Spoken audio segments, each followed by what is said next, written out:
Good morning, good afternoon, and good evening, everyone. Wherever you're at in the world, welcome to Last Rounds Baseball's live commentary of Major League Baseball. Tonight, we're bringing you from Oracle Park, the San Francisco Giants against the Chicago Cubs. It is going to be the fourth game of the four-game set where the Giants have taken two of the first three from the Cubs and are looking to get a victory behind arguably the ace of their pitching staff, Carlos Rodon. And the views and commentaries are our opinions of this game and are not affiliated with the MLB, the MLBPA, the National League, American League, or their sponsors. We're giving English reports on the game being played and hope that English-speaking audiences around the globe can enjoy the games on YouTube and Twitch along with us. We're first going to give you the starting lineups for the visitors from the Chicago Cubs. And there was a trade earlier today between these two teams that was announced as the Cubs sent Dixon Machado to the San Francisco Giants, return for a minor leaguer, and it is going to be Machado who is going to be in the Giants lineup for tonight, as it is the first time since 2018 he has appeared in a major league game.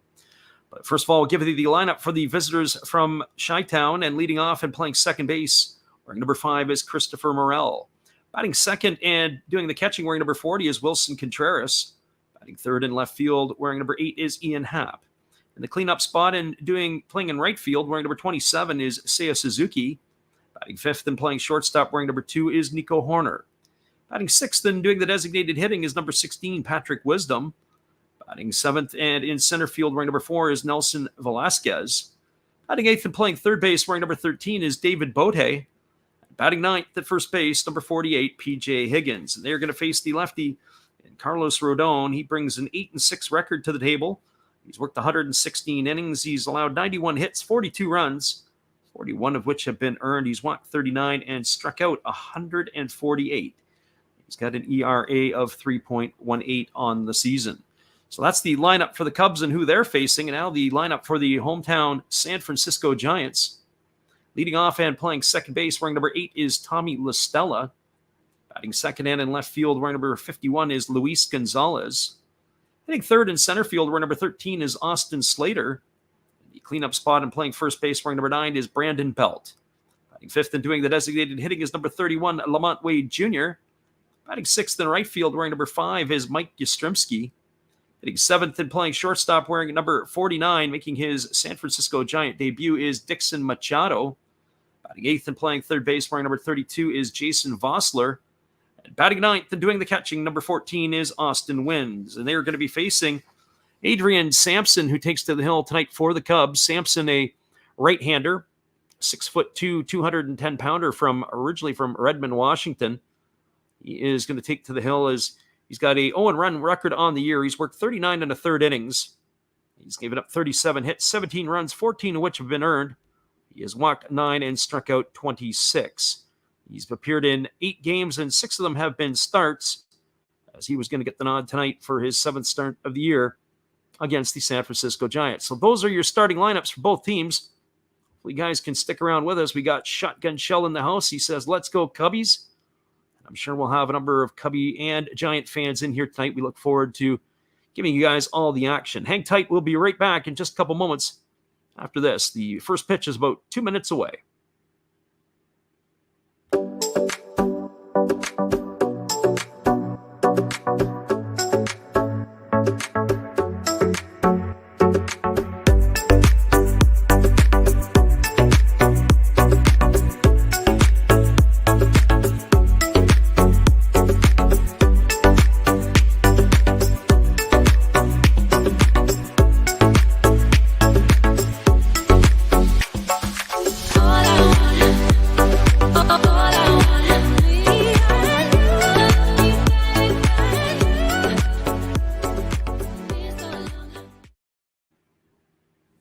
Hello guys, thank you for joining Freddie here on his baseball game. And I'm Steve Rademacher, and my channel is really all about everybody, including all my international friends. We have such stuff as non-sport packs from Canada, the OP Cheese. We have the Greek Freak. We have money from around the world. We have lira. We have yen. We have francs. We have pounds. We have Deutschmarks. We have all kinds of cool stuff like that. We even have some cooler things like Japanese women wrestlers and OPC baseball cards where I cannot read the back. We even have unopened material like the royal family, I know it's backwards, from London, England. Thank you for watching. Back to Freddie. Appreciate you, Steve, and your support of the channel. And in turn, we support Steve Rademacher. We'll be back in just a couple moments with the call. At the top of the first inning, it is the Giants and the Cubs from Oracle Park when we return. Hang tight, everybody.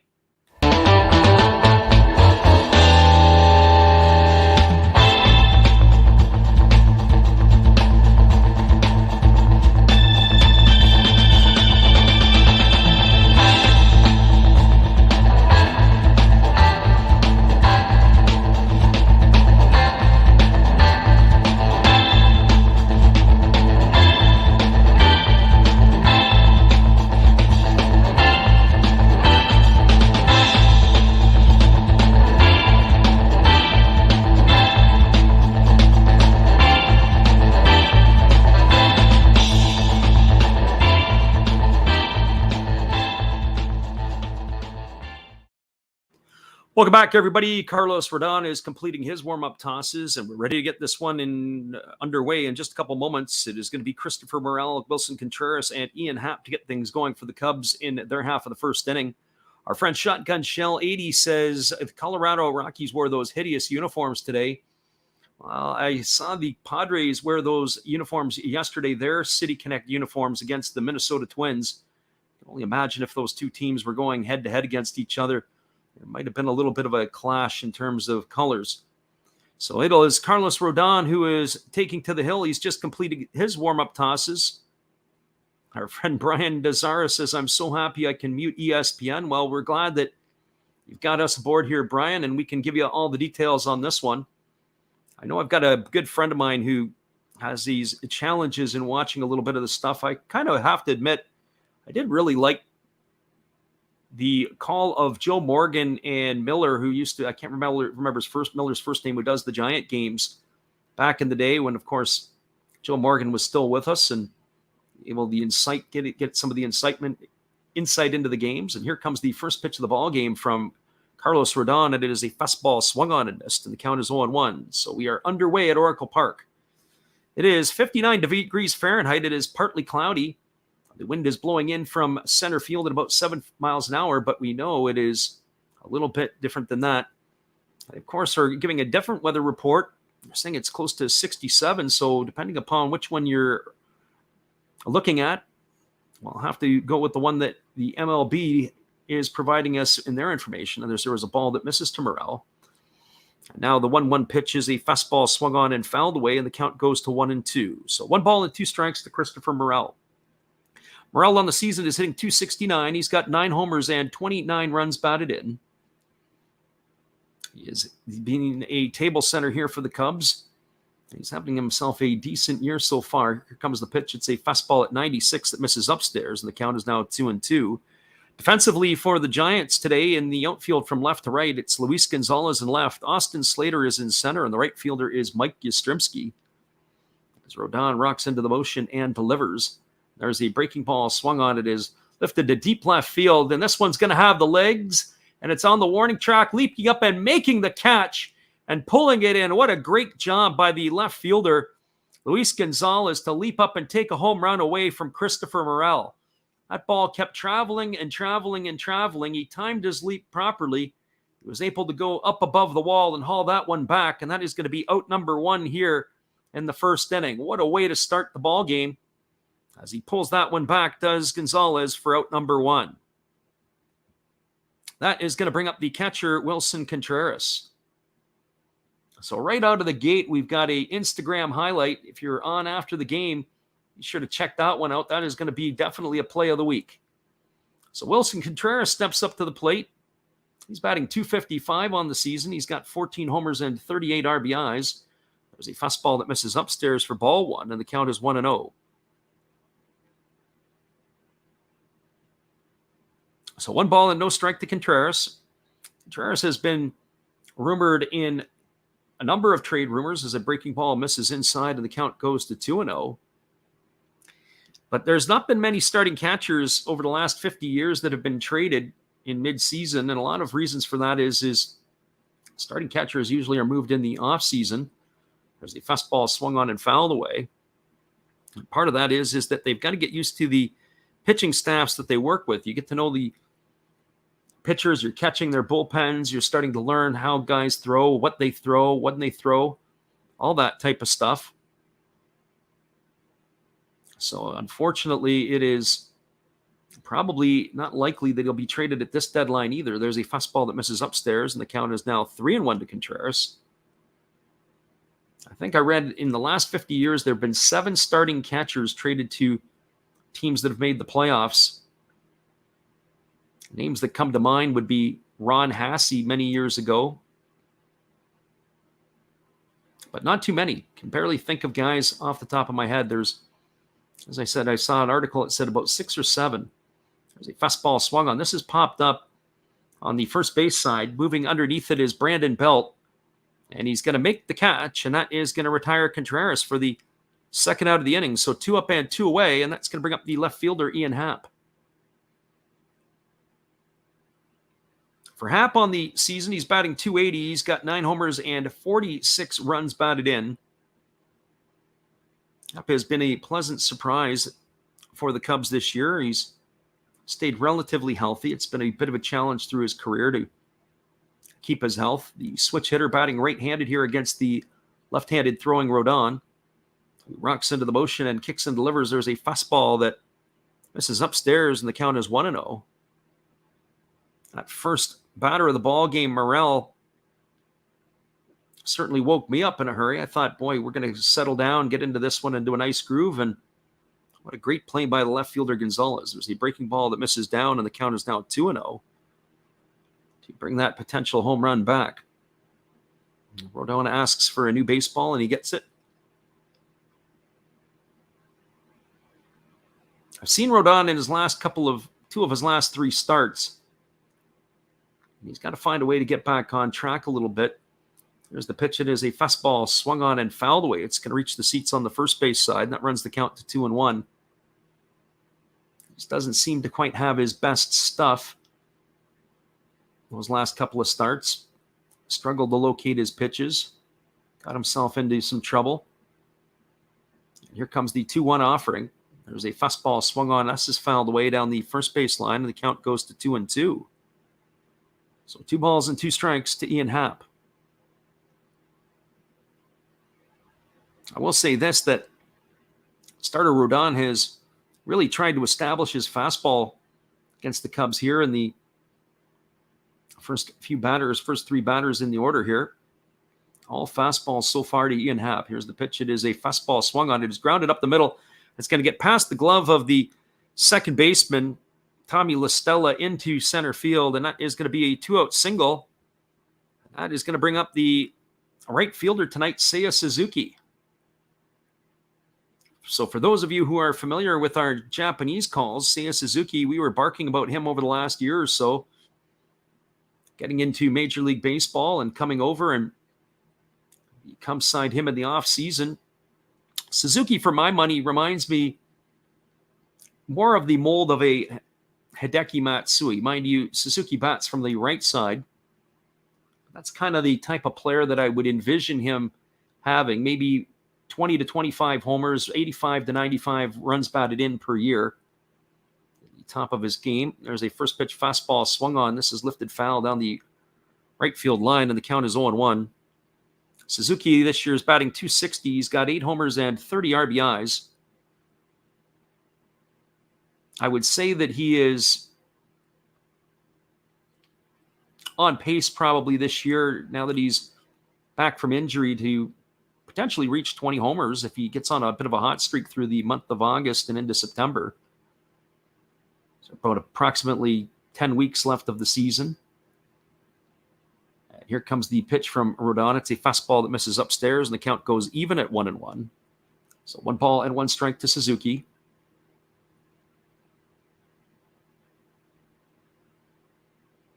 Suzuki batting from the right side. Lots of fans in attendance. They've got their cameras out and taking pictures of the Japanese right-handed hitter. And there's a pitch. It is a breaking ball swung on. It is grounded softly over to short. It is fielded by Machado. He flips it over to second. And that is going to do it. It's going to be a fielder's choice, 6-4 for the third out of the inning. And that is going to do it here in the top of the first for the Chicago Cubs. There was no runs, no hits. No runs, one hit. No errors, and one runner left aboard. We are now through a half inning. It is the Chicago Cubs, no score. The San Francisco Giants coming to bat. Stick around, everybody. We'll be back with the call. The bottom of the first inning in just a couple of moments. We're glad you're with us. It was sure a wake-up call to begin the game with a beautiful play by Luis Gonzalez, takeaway home run from the bat of Christopher Morel. Hang tight. We'll be right back. This is Steve Rademacher, and I'd like to introduce you to my channel if you haven't seen it before. These are all the things I enjoy: sports, autographs, relics, non-sports Hall of Famers, pseudo-sports, Star Wars. That's my channel name and my name, and I would really appreciate it if you would come check me out and maybe even subscribe if you like it. Thank you for that for now, and back to your ball game. Appreciate you there, Steve, and your support of our channel, and in turn, we support Steve Rademacher. Hang tight, everybody. We'll be back in just a couple moments with the call. The bottom of the first inning. It is 0-0 Cubs and Giants.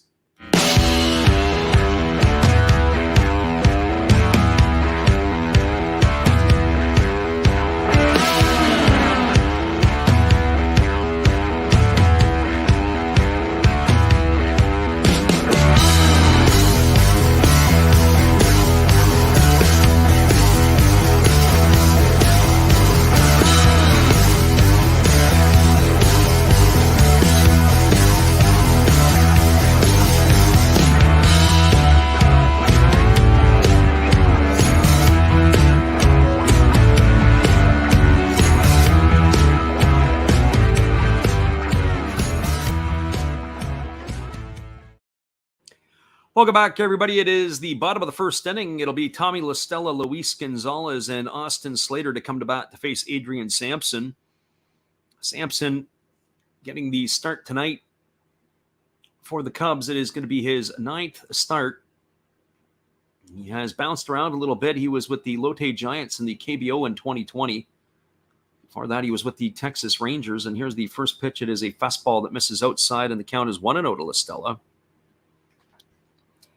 La Stella batting .244 on the season with a couple of homers and 11 runs batted in. He called the Giants a few times recently, and La Stella hasn't been in the lineup. There's a fastball that swung on. It is lined over the head of the shortstop, who's playing to the right of second base.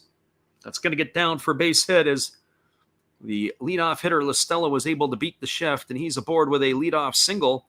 And that is going to bring up the left fielder, Luis Gonzalez. For Gonzalez, he's hitting .281. He's got 4 homers and 29 runs batted in. He's getting hitting in the 2 spot tonight. I have to say, the infielder there was Christopher Morel, and he really crawled the ladder up to try to get that ball.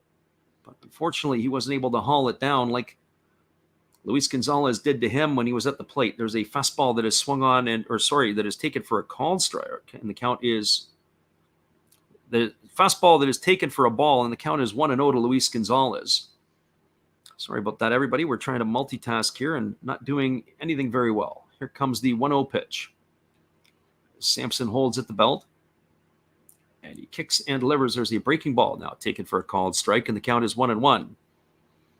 Defensively for the Cubs tonight, from left to right, it is Ian Happ in left. The center fielder is Nelson Velasquez. The right fielder is Seiya Suzuki. Around the horn from first to third, it is P.J. Higgins at first. The second baseman is Christopher Morel. There's a fastball that misses upstairs, and the count is 2-1. Shortstop is Nico Horner, and the third baseman is David Bote, and the battery is, for now, Adrian Sampson and Wilson Contreras. So 2 balls and 1 strike to Gonzalez. Right-hander Sampson comes set at the belt, and now he throws over to first, and getting back easily in time is La Stella.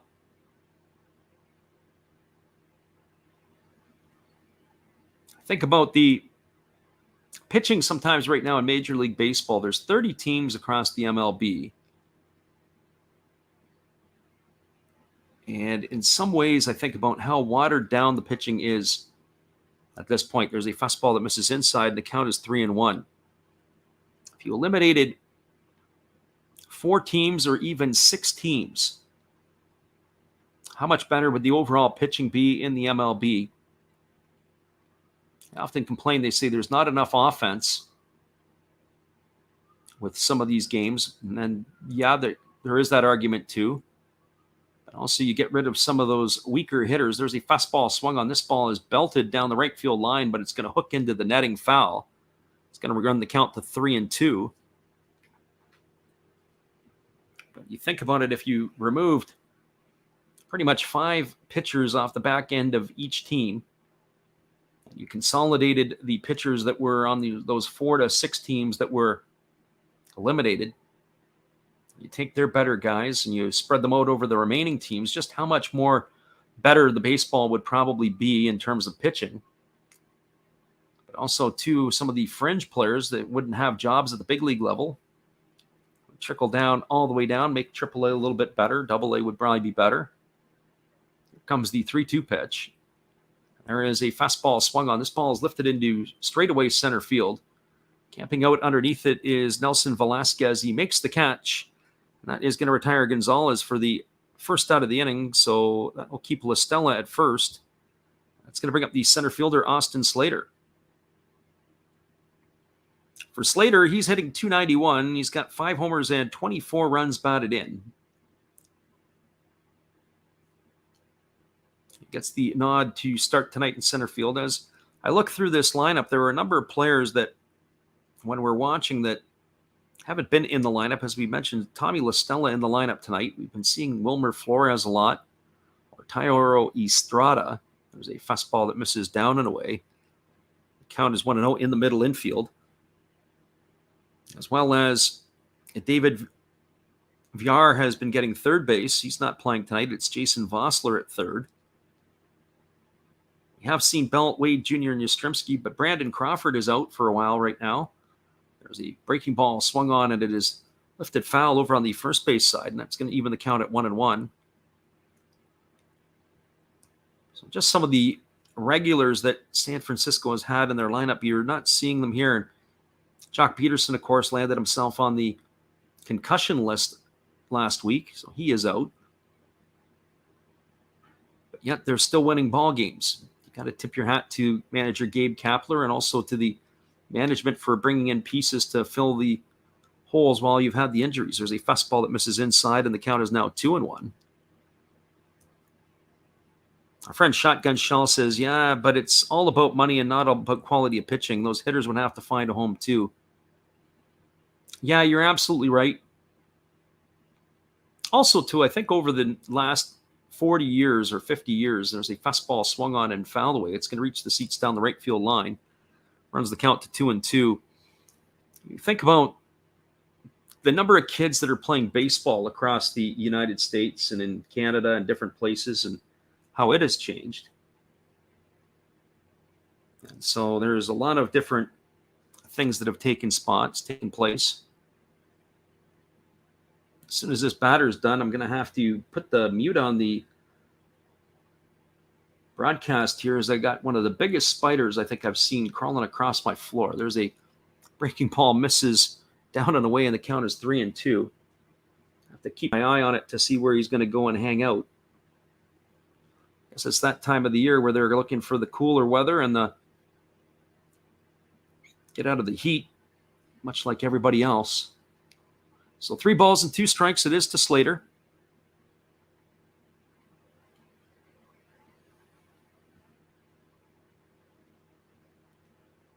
Sampson ready to go back at it again here.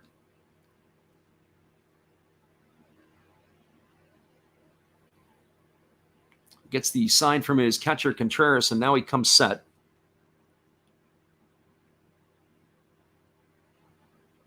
And here comes the offering. It is a breaking ball taken for a called third strike. Slater is retired for the second out of the inning, and that's going to bring up the first baseman, Brandon Belt.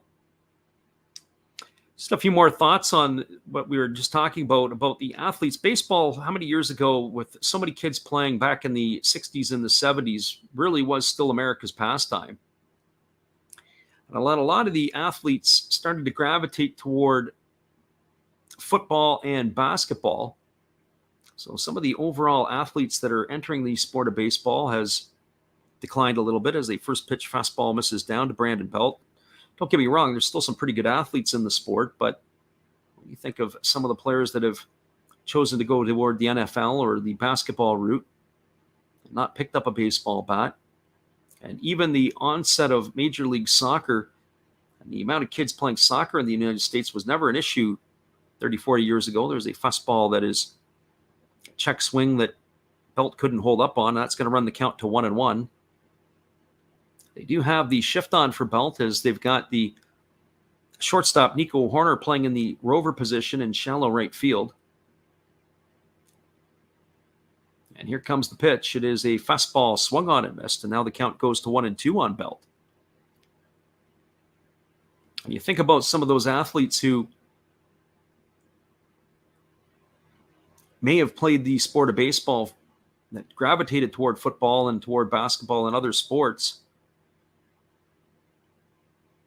Baseball does miss out on. So they miss out on getting themselves quality pitchers or guys who can run a little bit. And I think of some of those guys who used to be able to steal the bases. And there's a fastball taken for a called third strike. And Belt goes down looking for the third out of the inning. And that is going to do it for the Giants in their half of the first inning. So for San Francisco, no runs, 1 hit, no errors, and 1 runner left aboard. We're now through 1 complete. It is the San Francisco Giants no score, the Chicago Cubs no score. Stick around, everybody. We'll be back in just a couple moments after this from our friend Steve Rademacher. Be sure to check him out after the game. Let him know Last Rounds Baseball sent you. Hello, kids. Steve coming at you. It's Steve Rademacher. And if you like interesting stuff, if you like to laugh a little bit, and if you enjoy collecting, this channel's for you. If you like non-sport cards, we have them. You like pseudo-sport cards, we open them. Even if you like entire boxes of completely pointless stuff or other sports, we have everything here. I drop a different video every day, and there's always a theme to it, from No Filter Friday to Saturday morning cartoons, even Sunday shoutouts. Once in a while, we'll get a little froggy and show Money Money Monday, where I showcase a bunch of my currency. We have Legos, we have Star Wars, we have a good time. We even have my brother on Takeover Tuesday. Be there or be square. Back to Freddy. Appreciate you there, Steve, and your support of the channel. And in turn, we support Steve Rademacher. Check him out after the game. We'll be back for the top of the second. 0-0 Cubs and Giants.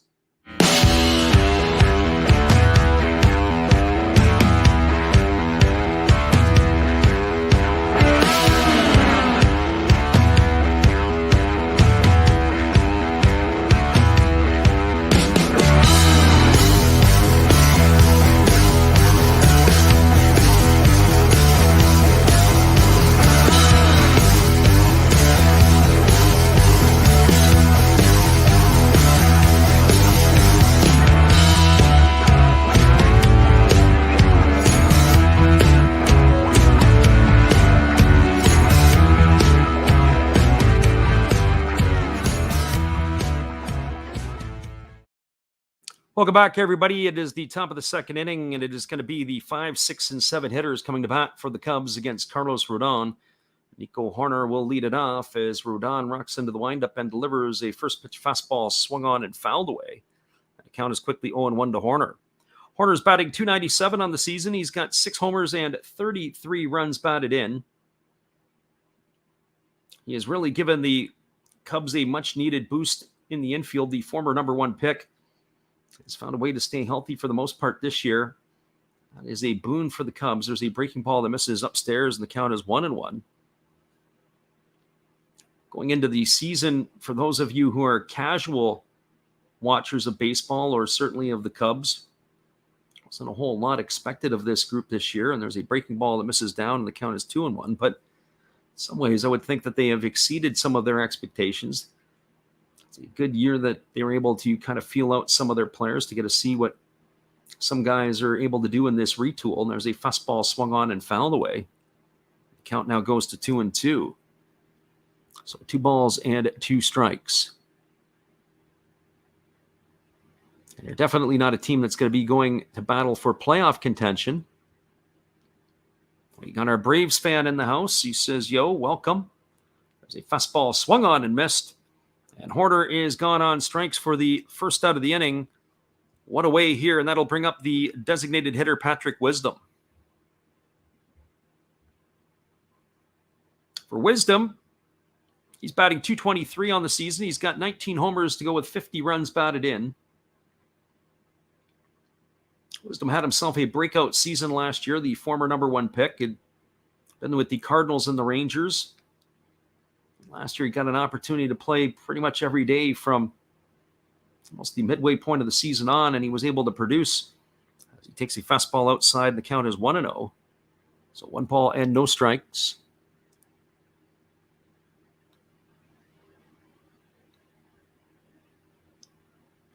Rodon back to work. He delivers a breaking ball that drops in for a called strike.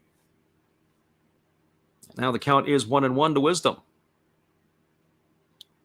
So 1 ball and 1 strike to the Cubs designated hitter.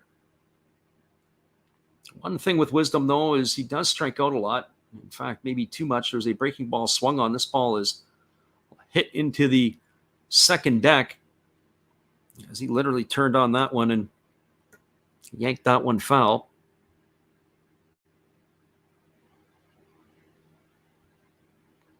Wisdom was originally a first-round pick out of St. Mary's College by the Cardinals back in the 2012 draft.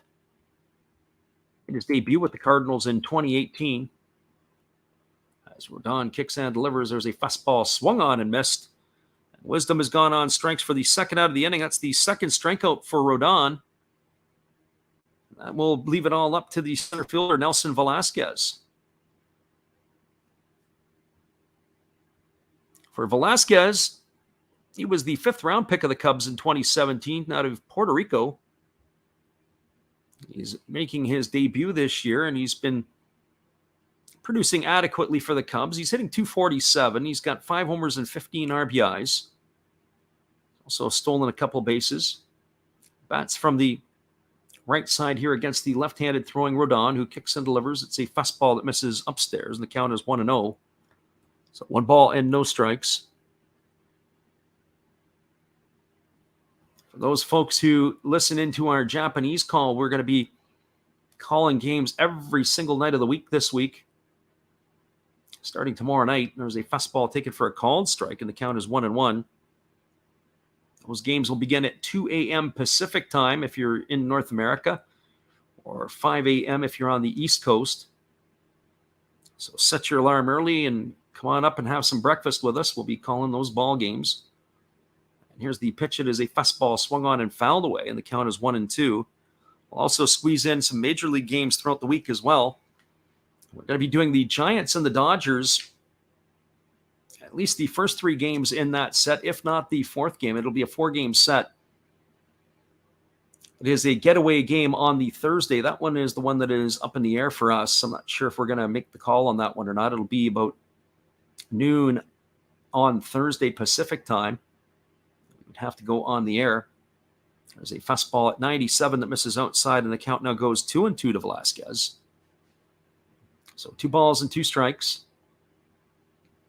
We had a great crowd last night in the first game. We did 2 MPB games last night. First game that we did between the Saitama Sea Blue Lions and the Fukuoka SoftBank Hawks. A lot of people involved in the chat. 2-2 is the count. Here's the pitch from Rodon. It is a fastball that misses inside.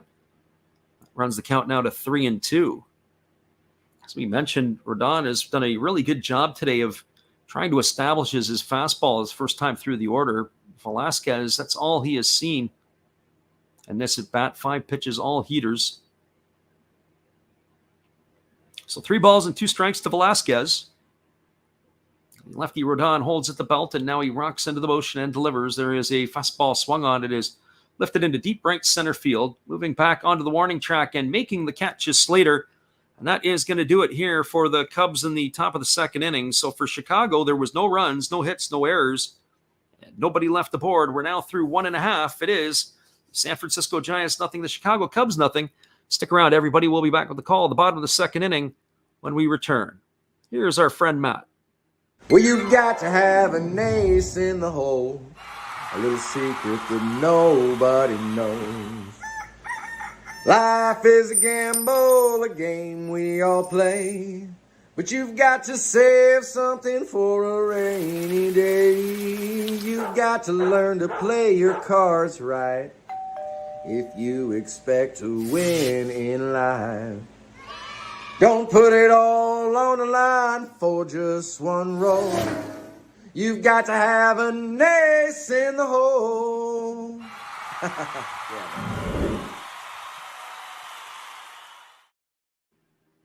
That's right, everybody. Be sure to check out Matt Hollis after the game. Another Hollis build. Let him know Last Drafts Baseball sent you. V-Rush is in the house. We welcome you. We'll be back in just a couple moments, everybody, with the call of the bottom of the second inning when we return.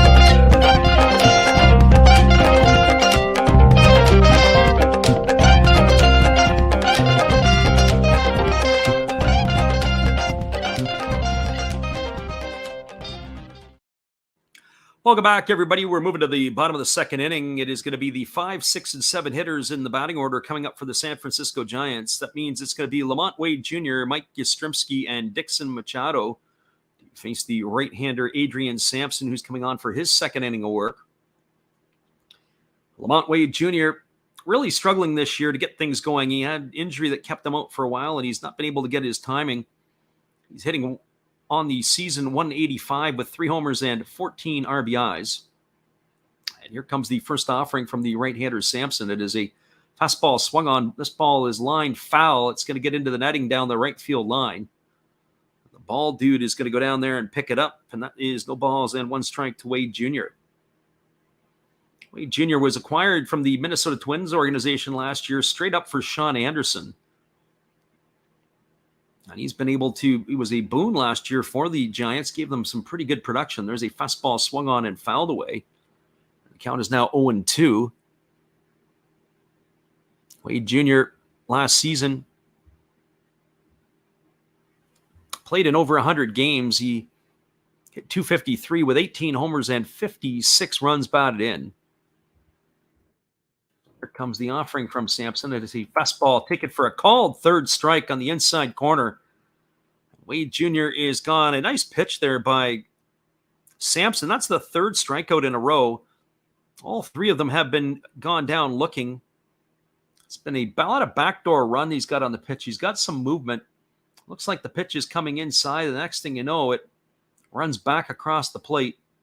A lot of late life on the pitch. I'm sure the Giants, when they get back to the dugout, are going to be talking to one another and say, hey, look, can't give up on that pitch. It looks like it's going to be running in, and the next thing you know, it catches the corner. So there's a first pitch fastball to Yastrzemski that is taken for ball 1, and the count is 1-0. Mike Yastrzemski batting .227 on the year. He's got 9 homers and 38 runs batted in.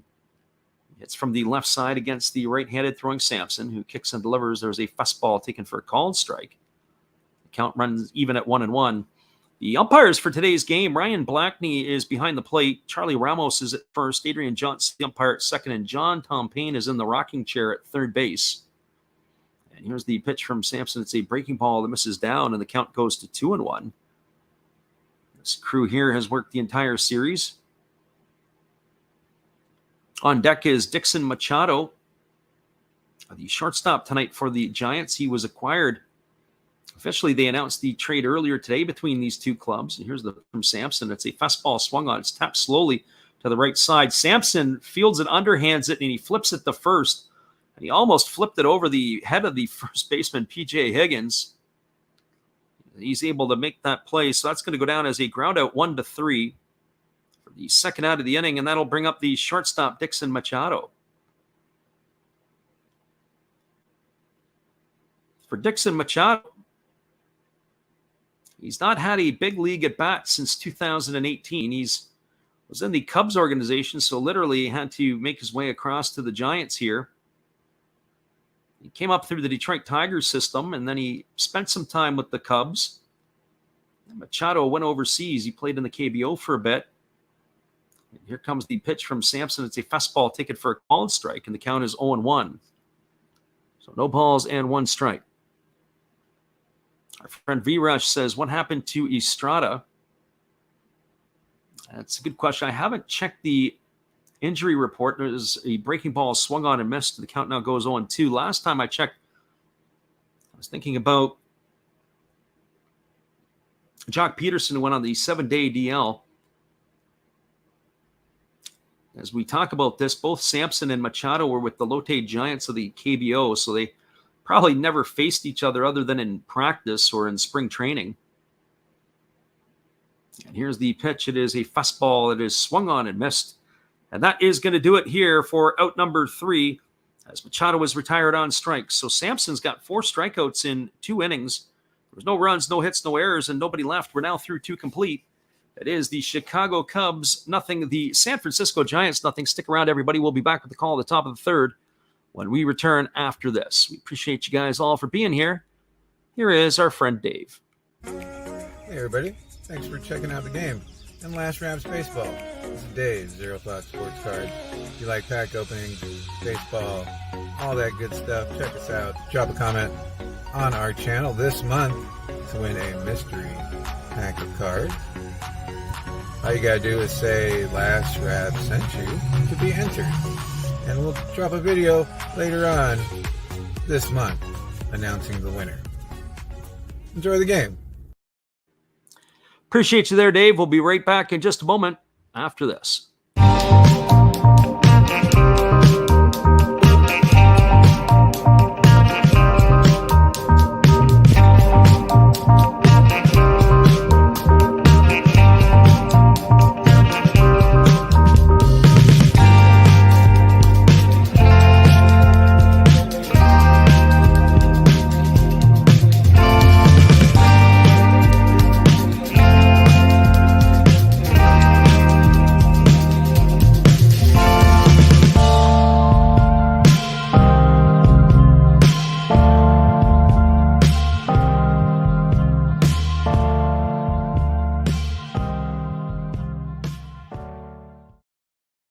Welcome back, everybody. We're moving to the top of the 3rd inning. It's going to be the 8-9 hitters coming up to bat in the Chicago batting order. David Bote, P.J. Higgins, and Christopher Morel face the left-hander Carlos Rodon. Our friend V-Rush asked, what happened to Thairo Estrada?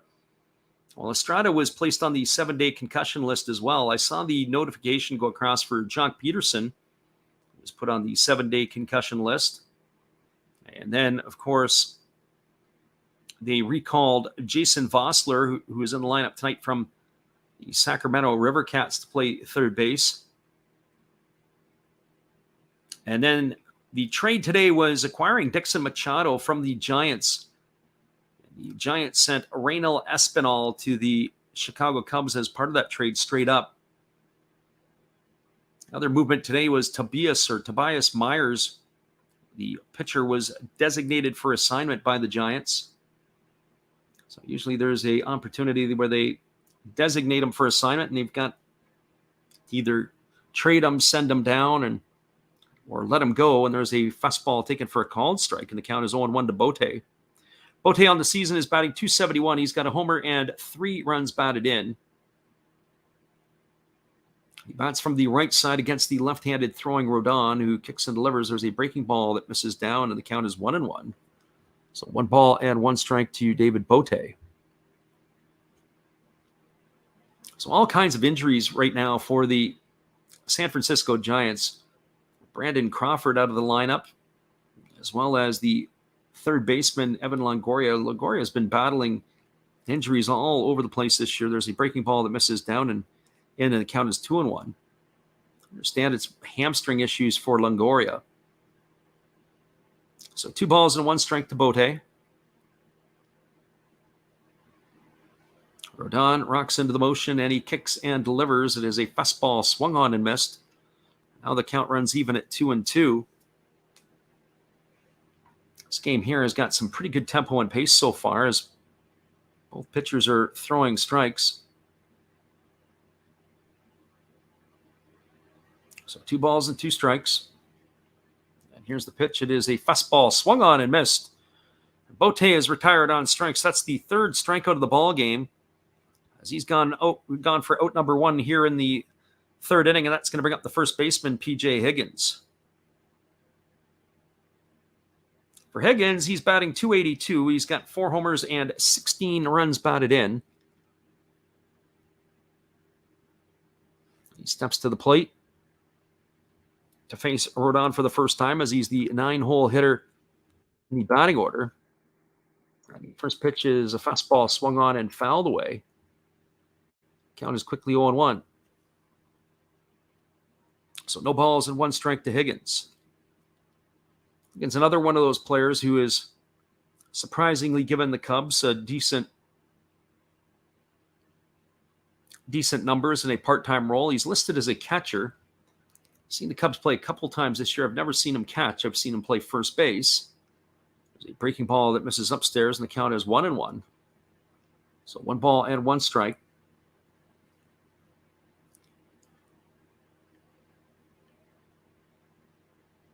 Higgins batting from the right side against the left-hander Rodon, and there's a breaking ball that misses down and in. The count now goes to 2-1.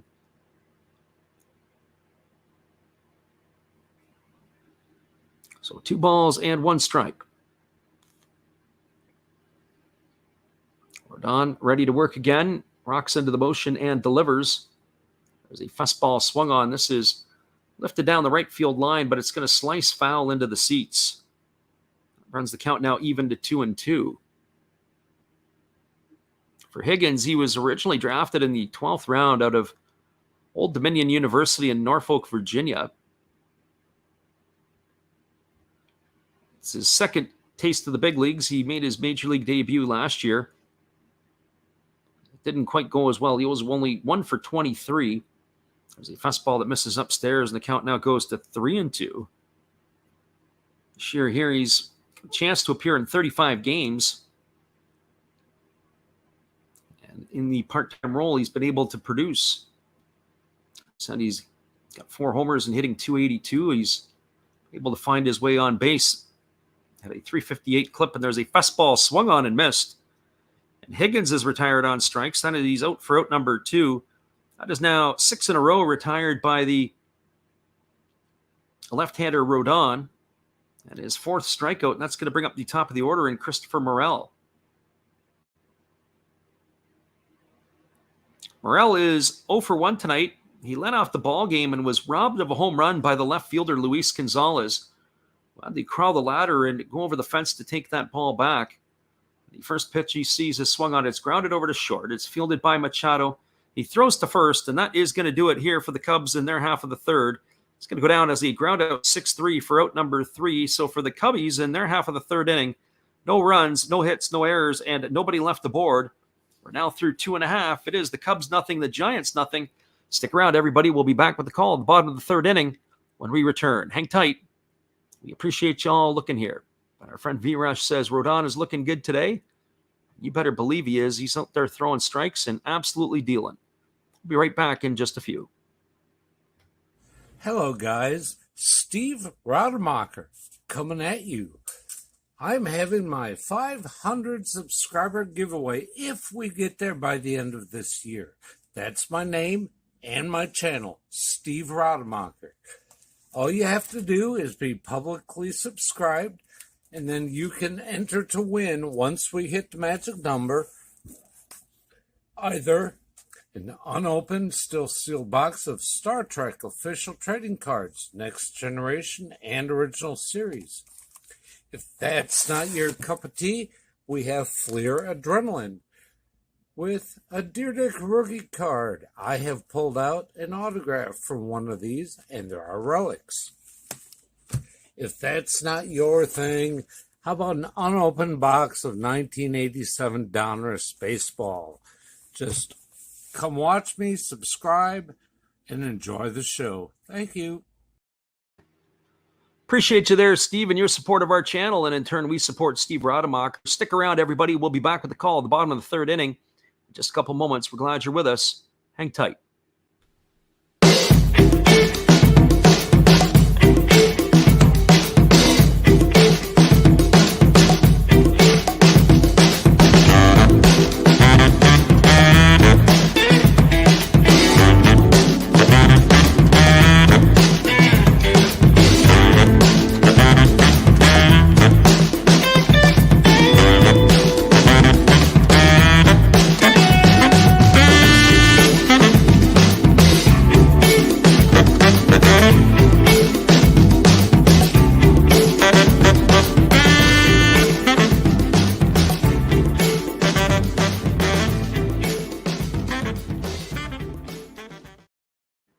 Welcome back, everybody. It is going to be Jason Vossler, Austin Wynns, and Tommy LaStella to face the right-hander Adrian Sampson.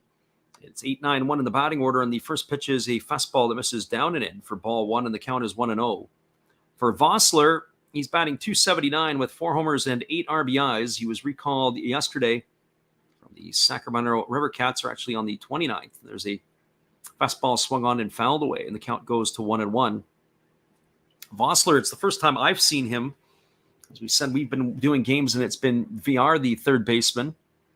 So Vossler swings from the left side, intrigued to see how he plays out a little bit. As we said, there's been some injuries that have besieged the Giants. There's a fastball swung on. This ball is lifted into shallow left field. Racing in on it towards the foul line and making the catch is the left fielder Ian Happ. And so Vossler is gone for the first out of the inning, and that is going to bring up the catcher Austin Wynns. For Wynns, he's batting .205. He's got a homer and 8 RBIs. Sampson is looking good tonight for the Cubs. Be curious to see how he's going to do the second time through the order. He's retired 7 in a row now after that leadoff single to begin the game by Tommy LaStella. He rocks into the motion and delivers. There's a breaking ball that misses inside, and the count is 1-0 to Wynns. As we mentioned earlier that both Dixon Machado and Sampson were teammates in the KBO. I always find it fascinating when guys go across and are able to resurrect their careers and be able to bring them back to North America. There's a breaking ball that is taken for a called strike, and the count is 1-1. Another player who is able to do that, it's in this ball game, is Darren Ruff. Well, he's not in the game right now, but he's with the Giants. Ruff was a longtime Philadelphia Philly, and he went across to the KBO for 3 seasons as he Wynns swings at a changeup and misses, and the count is 1-2. 3 seasons in the KBO where he hit 30 or more home runs, and then the Giants picked him up, and he's been with their organization the last 3 seasons. And he's still got a lot of baseball left in him, one would think. Here's the pitch from Sampson. It's a breaking ball swung on. This is hit softly on one hop over to short. It is fielded by Horner. He picks it up and he throws to first, and Wynns is going to be retired on a ground out 6-3 for out number 2. It's going to bring up the top of the order in Tommy LaStella.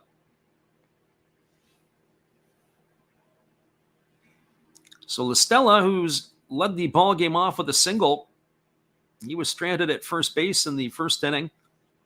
He's raised his average up to .250.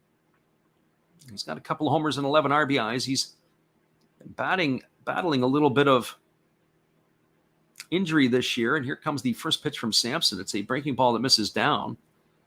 The count is 1-0. Sampson has been very economical in his pitch count. That was pitch number 36 so far here in the bottom half of the third inning. As he rocks into the motion and he kicks and fires.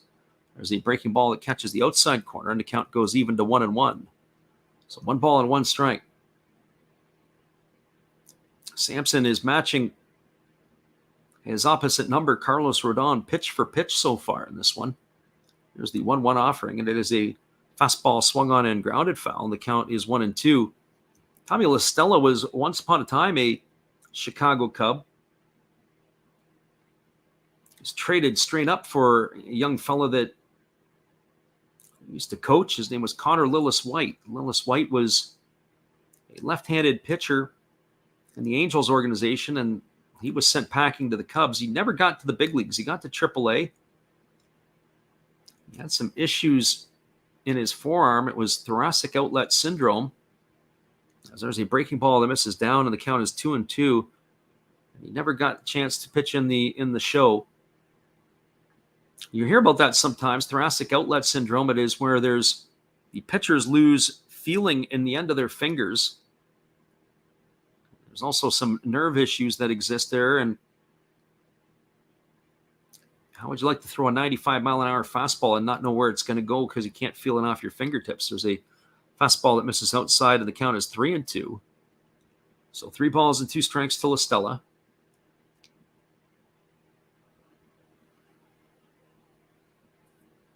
Sampson gets the sign from his catcher, and now he rocks into the motion and he delivers.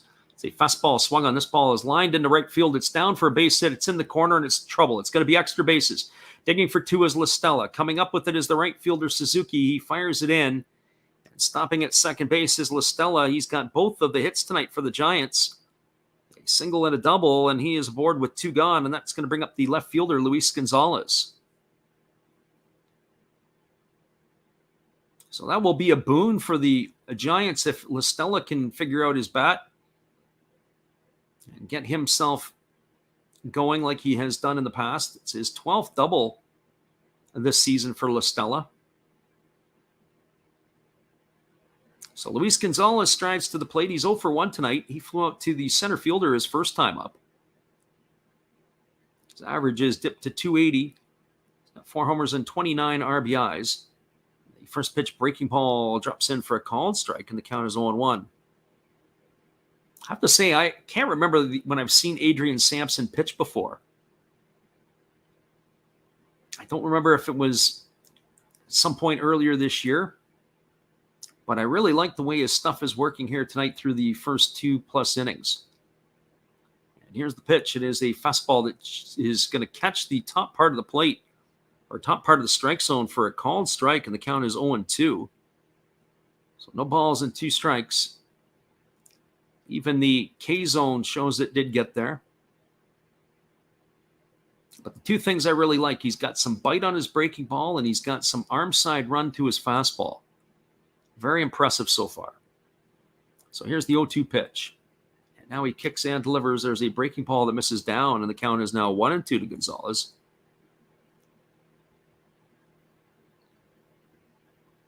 So 1 ball and 2 strikes. Should Gonzalez reach base, it'll be Austin Slater to follow.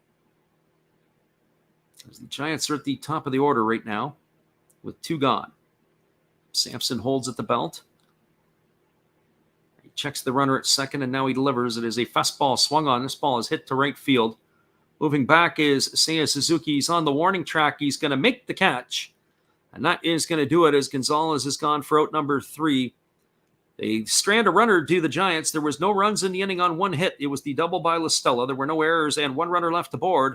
We're now through 3 complete. It is the Cubs nothing, the Giants nothing. Stick around, everybody. We'll be back here in just a couple moments with all the calls after this from our friend Dave. Be sure to check him out at the Game Changer Lounge at Zero Fox Sports after the game. Thanks for checking out Freddie and Last Raps Baseball. It's time to announce the winners of this month's Mystery Pack. Boom! Josh S., you're the winner. Congratulations. Enjoy the game, and remember to tell Steve Rademacher, take a haircut. Back to the game. This is Steve Rademacher, and I'd like to introduce you to my channel if you haven't seen it before. These are all the things I enjoy: sports, autographs, relics, non-sports Hall of Famers, pseudo-sports, Star Wars. That's my channel name and my name, and I would really appreciate it if you would come check me out and maybe even subscribe if you like it. Thank you for that for now, and back to your ball game.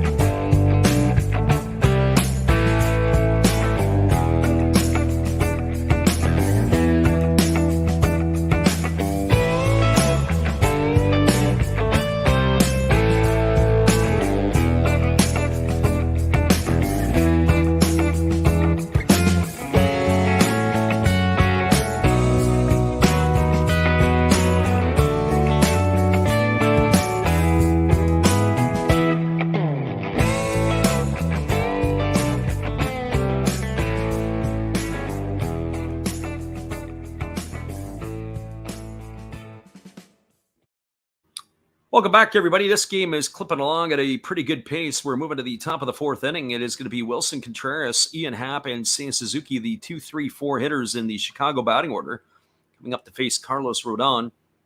Rodon, so far in his 3 innings of work, has 4 strikeouts and he's allowed 1 hit. He has been around the zone tonight. The only hit so far has been Ian Happ's single in the first inning, and he was erased on a fielder's choice to end the inning back in the first. The 4 strikeouts, Horner, Wisdom, Bote, and Higgins, all in the books the first time through the order. Curious to see how Rodon and both Sampson do as they go through the order the second and the third time. So Contreras, his average has dipped to 254 on the season, and the first pitch he gets from Rodon is a breaking ball that misses in for ball 1. The count is 1-0. So 1 ball and no strikes to Contreras. Rodon gets the sign from his catcher wins, and he doesn't waste much time as he goes back to work. He rocks into the motion and he kicks and delivers. It's a fastball that misses upstairs, and the count now goes to 2-0. As we're talking about in Contreras' first at bat, there's a lot of speculation that he could be moved. As I mentioned, there was only 6 or 7 catchers over the last 50 years that have been moved, starting catchers, that is, during the season. And one of the biggest problems is learning the new pitching staff that you're with. There's a fastball swung on and fouled away, and the count is now 2-1. A lot of the catchers that are with the ball clubs they're with, they usually like to keep them throughout the entire year because they get familiar with the pitchers, how they work, their tendencies, how the ball moves, what you have to do, what they like to throw, when they like to throw it. All that type of stuff. And here comes the 2-1 pitch. There's a fastball swung on it, is popped up down the right field line, moving back on it is Belt, and he's going to make the catch over the shoulder. It's going to retire Contreras for the first out of the inning, and that is going to bring up the left fielder, Ian Happ. Ironically, as we say it, here are some of the notable catchers from the last number of years. Ron Hasse, Mike Piazza, Paul LaDuca, Victor Martinez, Charles Johnson, Jonathan Lucroy, and Wilson Ramos. So 7 catchers from basically 1986 to 2018 that were deadline deals.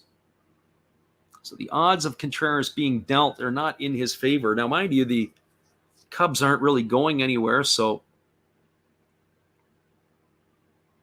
at this point, and I'm not saying that to be out of disrespect to the Cubs, there's a fastball that misses up and away, and the count is 1-0, but likelihood of them making a surge and getting into the playoffs with this group here is highly unlikely. But crazier things have happened. The Oakland A's have made the playoffs with teams that are a little bit dicey in recent years. There's a fastball taken for a called strike, and the count is 1-1. But Contreras being moved, I would be surprised that would be the case. You do see some minor movements, as we saw Sandy Leon was traded from Cincinnati to the Cleveland Guardians this year, and part of that was because he had some familiarity with the team, and there were some injuries to Austin Hedges as that fastball was swung on and fouled away, and the count's 1-2 to Happ.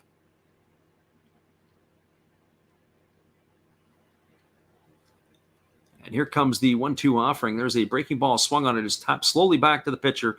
Rodon fields it with the backhand. He's jogging over to first and underhands it to Belt. That's going to be a ground out, 1-3 for the second out of the inning. It's going to leave it all up to the right fielder, Seiya Suzuki.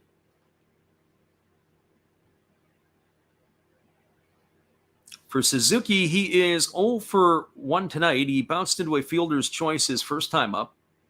His average has slipped to 259. He's got those 8 homers and 30 runs batted in.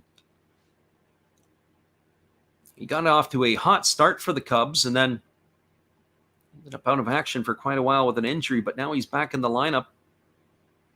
He's starting to produce again, and there's a first pitch fastball swung on. This ball is lined into right center field, and it's going to get down for a base hit. Slater is going to pick it up on one hop, but it's a 2-out single for Suzuki. And that is going to bring up the shortstop, Nico Horner. Our friend Shotgun Shell says the Braves last year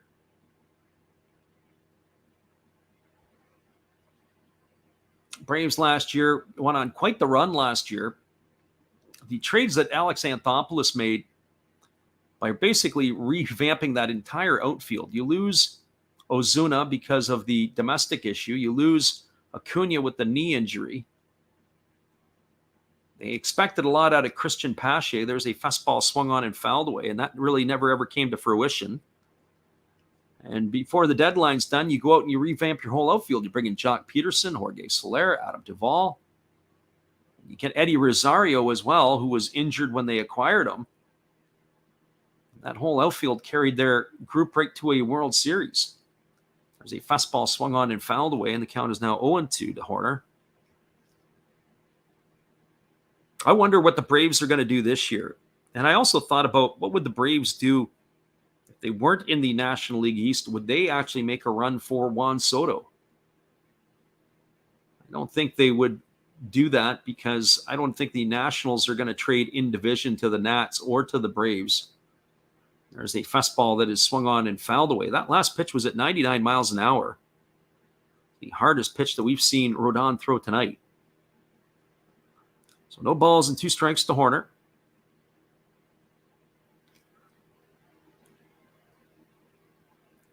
As we said tonight, Rodon has been delivering the heat.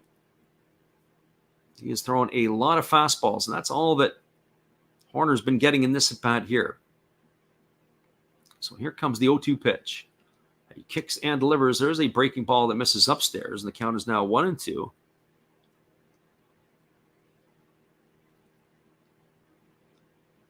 Horner was the first strikeout victim tonight for Rodon back in the second inning. So the runner at first is Suzuki. There's 2 gone. It's 1 ball and 2 strikes to Horner. Here's the pitch from Rodon. It's a breaking ball that misses down. They appeal down to first base. The first base umpire, Charlie Ramos, says he went. Horner has running down the line. It's going to go down as a strikeout, 2-3 on the putout for the third out of the inning. That is going to do it for the Cubs here in the top of the 4th. So they had no runs. There was a hit, no errors, and 1 runner left the board. We're now through 3.5. It is the Chicago Cubs nothing, the San Francisco Giants nothing. Stick around, everybody. We might be here for a while. The way these 2 teams are playing, we may not see a run for a while. Hang tight. We'll be right back after this. Well-pitched ball game so far. Hello, kids. Steve coming at you. It's Steve Rademacher. And if you like interesting stuff, if you like to laugh a little bit, and if you enjoy collecting, this channel's for you. If you like non-sport cards, we have them. You like pseudo-sport cards, we open them. Even if you like entire boxes of completely pointless stuff or other sports, we have everything here. I drop a different video every day. And there's always a theme to it, from No Filter Friday to Saturday morning cartoons, even Sunday shoutouts. Once in a while, we'll get a little froggy and show Money Money Monday, where I showcase a bunch of my currency. We have Legos, we have Star Wars, we have a good time. We even have my brother on Takeover Tuesday. Be there or be square. Back to Freddy. Appreciate you, Steve, and your support of the channel. And in turn, we support Steve Rademacher. We'll be back in 30 seconds with the call of the 4th inning after this. Hang tight, everybody.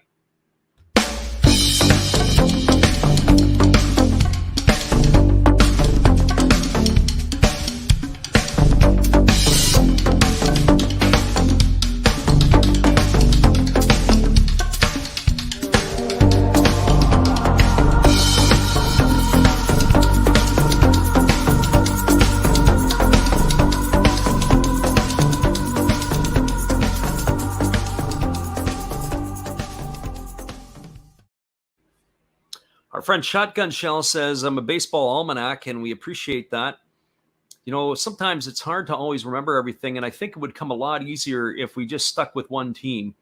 When you listen to some of the home announcers or the guys that are working the home games for teams, one would have to think it's a lot easier to be able to stay with and keep updated with the information.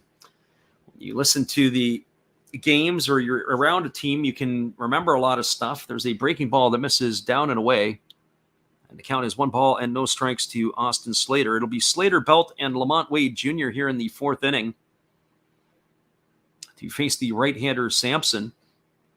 One thing that is the challenge is when we do those Japanese games is to always try to find information on the Japanese player. There's a fastball swung on, taken by one hop by the shortstop Horner. He throws to first, and that is going to retire Slater on a ground out 6-3 for out number 1.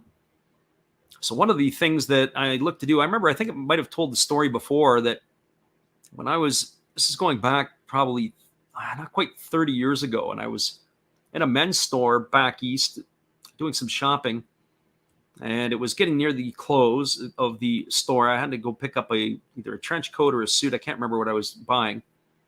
There's a fastball that just misses inside to Brandon Belt for ball 1. Belt tonight is 0 for 1. He struck out his first time up against Sampson. And I ran into the great Scotty Bowman. He was in the store as well, shopping with his wife. There was only myself and him and the staff there. There's a breaking ball that drops in for a called strike. And I remember that, he kind of smiled and nodded, and I had to do a double take because I was like, is this who I'm seeing? And I remember I came over and I introduced myself. I was talking to him for a couple of minutes. There was a fastball that was fouled away, and the count is 1-2. I was a young guy. I was a pretty good, solid kid at the time. Not a kid, young man, and I was still playing football at college. And anyways, I asked Mr. Bowman, I said, I understand that you collect hockey cards. And that was my question to him. And he was like, he did. He does, because you were in 1993. It was still, the internet was just kind of coming in. There's the breaking ball swung on and fouled away, and the count is 2-2. And I asked him, why was that? And he said, well, when you go back in, into those years, he wanted to try to get to know as much information about the players as possible, whether it was his own team or whether it was players on other teams, what kind of made them tick. If you look at the old hockey and baseball cards and those type of things, you used to see they would have the hobbies of the players. As Sampson delivers the pitch, it is a fastball that misses down and away, and the count is now 2-2 to Belt. So he would kind of get the idea of what the players were and what he was looking for. And, is the guy like his hunting and fishing, or does he like building dollhouses in his spare time? And that was important to Scotty Bowman. Here comes the 2-2 pitch to Belt. There is a fastball swung on and missed. And Belt is retired via strikes for the second time tonight. That is out number 2 here in the 4th inning, and that's going to leave it all up to the designated hitter, Lamont Wade Jr. So as I was talking about a little bit, the information I find hard is be able to acquire information on the Japanese players. Whether it be Yahoo or the Japan Times, the English-speaking media, it's difficult because there's not a lot of it that's available and out there, at least at the mainstream level. And here comes the pitch. It is a breaking ball that misses down, and the count is 1-0. So if you want to find information out about some of the, what I would call the star players, the next tier down, or some of the lower end guys, you really got to do some research and dig. And when you get something, you got to be able to remember it. So here comes the 1-0 pitch as Sampson rocks into the motion and delivers, and it is a changeup that misses down, and the count is now 2-0. So 2 balls and no strikes. Researching it is one thing, and then remembering it is another. Of course, keeping little notes. There's always interesting stories and cool little things that you can pick up on the different players. And there's the breaking ball that misses down and in, and the count now goes to 3-0 on Lamont Wade Jr. Wade Jr. is 0 for 1. He struck out looking his first time up, and now he has watched 3 pitches go by, all for balls. So first time it was all strikes, and now it's all balls. Here comes the 3-0 pitch to Lamont Wade Jr. as Sampson looks at the catcher Contreras for his sign, and he rocks into the motion and delivers. It is a fastball that misses inside, and Wade Jr. is going to draw himself a 2-out walk. That's the first free pass given up tonight by the right-hander Sampson. It's going to bring up the right fielder Mike Yastrzemski. For Yastrzemski tonight, he is 0 for 1. He grounded back to the pitcher his first time up. His average has dipped to 226 on the season. He's got those 9 homers and 38 runs batted in. Curious to see how Sampson does here and how long a leash that David Ross is going to have for him. This is going to be pitch number 58 of the ball game coming up here to Yastrzemski. Now he kicks and delivers. It is a changeup swung on. This is looped into shallow right field. It's going to get down in front of Seiya Suzuki. He fires it back in. Stopping at second is Lamont Wade Jr. And so There's trouble brewing here with 2 outs, and that's going to bring up the shortstop, Dixon Machado. So Machado comes to bat. He's 0 for 1. He struck out his first time up against his former team. The trade was announced earlier this afternoon that Machado was packing his bags and heading over to the Giants.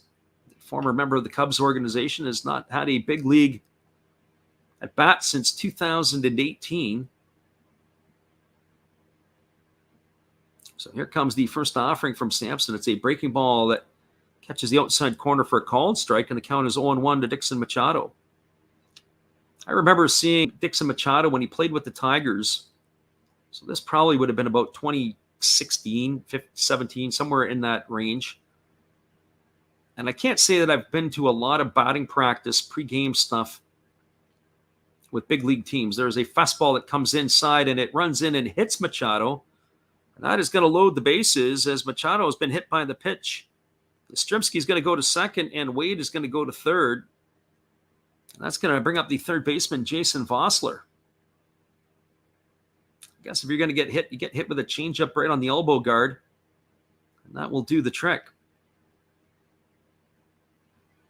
So just to finish off on Machado, there's 2 big league players that I have seen batting practice on a particular day that, in my opinion, have had the worst batting practice I've ever seen. And Dixon Machado was one, and the other one was Josh Reddick when he was with the Oakland Athletics. Both of those guys had trouble hitting the ball out of the cage in BP. They were popping it up and swinging and missing. I've never seen anything like it. I don't know if it was a late night in Seattle or maybe it was an early morning, not really sure, but had to have some of the worst BP rounds I've ever seen. And that happens sometimes. Guys, their timing is a mess or whatever it might be, but literally swing and misses and pop-ups in the cage. Balls weren't leaving the cage. So Vossler steps to the plate with the bases loaded and 2 gone. It's Lamont Wade Jr. at third. Mike Yastrzemski's at second. Dixon Machado is the runner at first. Vossler is 0 for 1 tonight. He flew out to left field his first time up. And here comes the first offering from Sampson, who kicks and delivers. It's a fastball taken for a called strike. The count is 0-1. Vossler's average has dipped to 274 on the year with the 4 homers and 8 RBIs. All this trouble started with the 2 outs here in the inning, and there's a fastball swung on and missed, and the count is now 0-2. It was a heater up in the zone, and Vossler couldn't catch up at 93. Now I wonder if we're going to see a steady diet of breaking balls here to try to finish him off. And here comes the 0-2 offering. There's a fastball that comes inside and moves Vossler off the plate. The count goes to 1-2. Curious to see how they're going to set him up. Not sure if that was the location where Contreras wanted that pitch. And here comes the offering from Sampson. It's a fastball swung on and fouled away, and the count remains at 1-2. Graphic flashed up the 5 strikeouts tonight. Tied a season high for Sampson. He only had 7 in his last 3 starts combined. So whatever is in the water in San Francisco, keep drinking it if you're Adrian Sampson, because it's working for you. So 1 ball and 2 strikes it is to the left-handed hitting Vossler. Here's the pitch. It is a fastball that just misses up and away. It's going to run the count to 2-2. Sure didn't miss by much.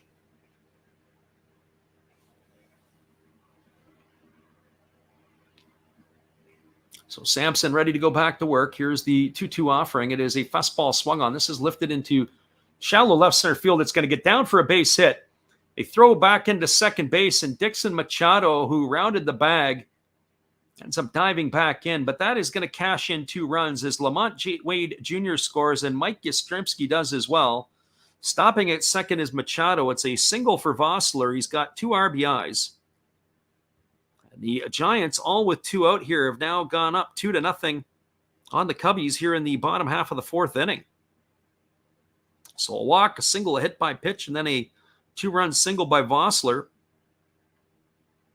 Put the Giants out in front 2-0.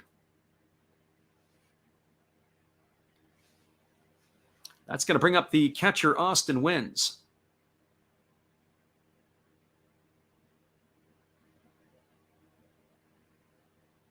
So Sampson ready to go back at it. He holds at the belt and he delivers. There's a first pitch fastball taken for a called strike.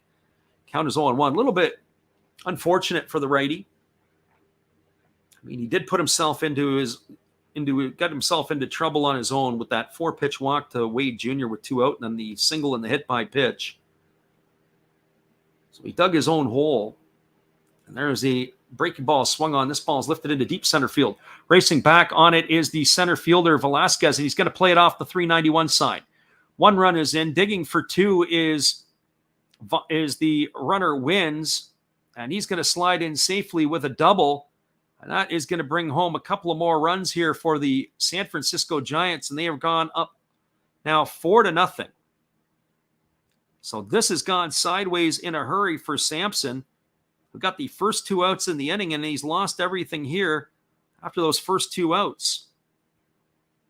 Both Machado and Vossler came in to score. Vossler all the way from first base on that double by Wins.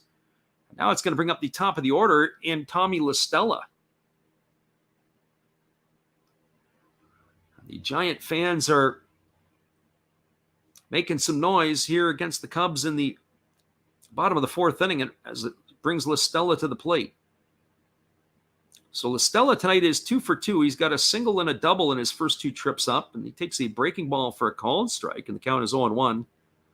This is the 8th batter to come to bat in the inning now in the 4th inning. So Sampson holds at the belt. And now he kicks and delivers. It's a breaking ball swung on. It is lifted foul down the left field line. It's going to get over the netting and reach the seats, and the count now goes to 0-2. Boy, if you're Adrian Sampson, you were just cruising right along.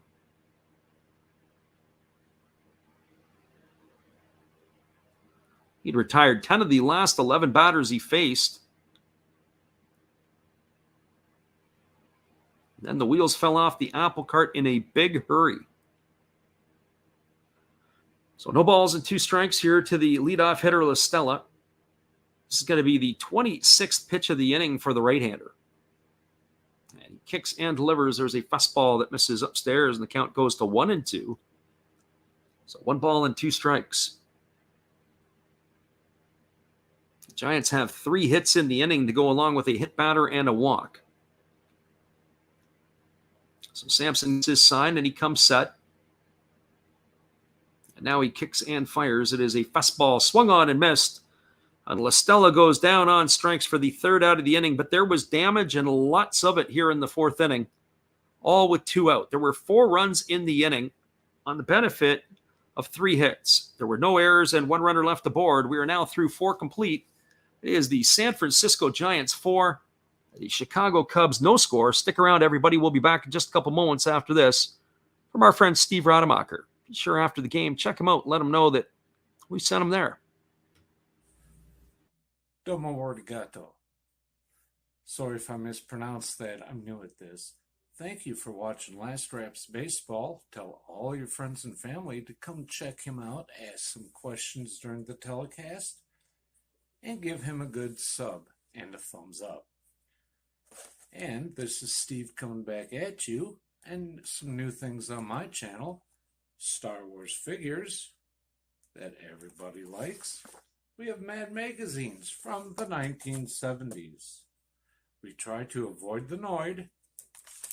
And for your pleasure, once in a while, we can open up Michael Jackson if you want, the cards. We have Elvis. We have Sadahar O. We love everything that is everything, so we even have the Beatles fighting with lightsabers. Look at that, John and George. Once in a while, we'll even have my brother take over my channel on a Tuesday. So once again, everybody tell your friends, come see Freddie at Last Raps Baseball. And right now, I'm going to kick it right back to you, Freddie. Appreciate you there, Steve, and your support of the channel. And in turn, we support Steve Rademacher. Remember, Money Money Monday, Takeover Tuesday, No Filter Friday has returned, and his Saturday morning cartoons All something for everybody to watch. Hang tight, everybody. We'll be back in just a couple moments with the call at the top of the fifth inning, 4-0 for the Giants.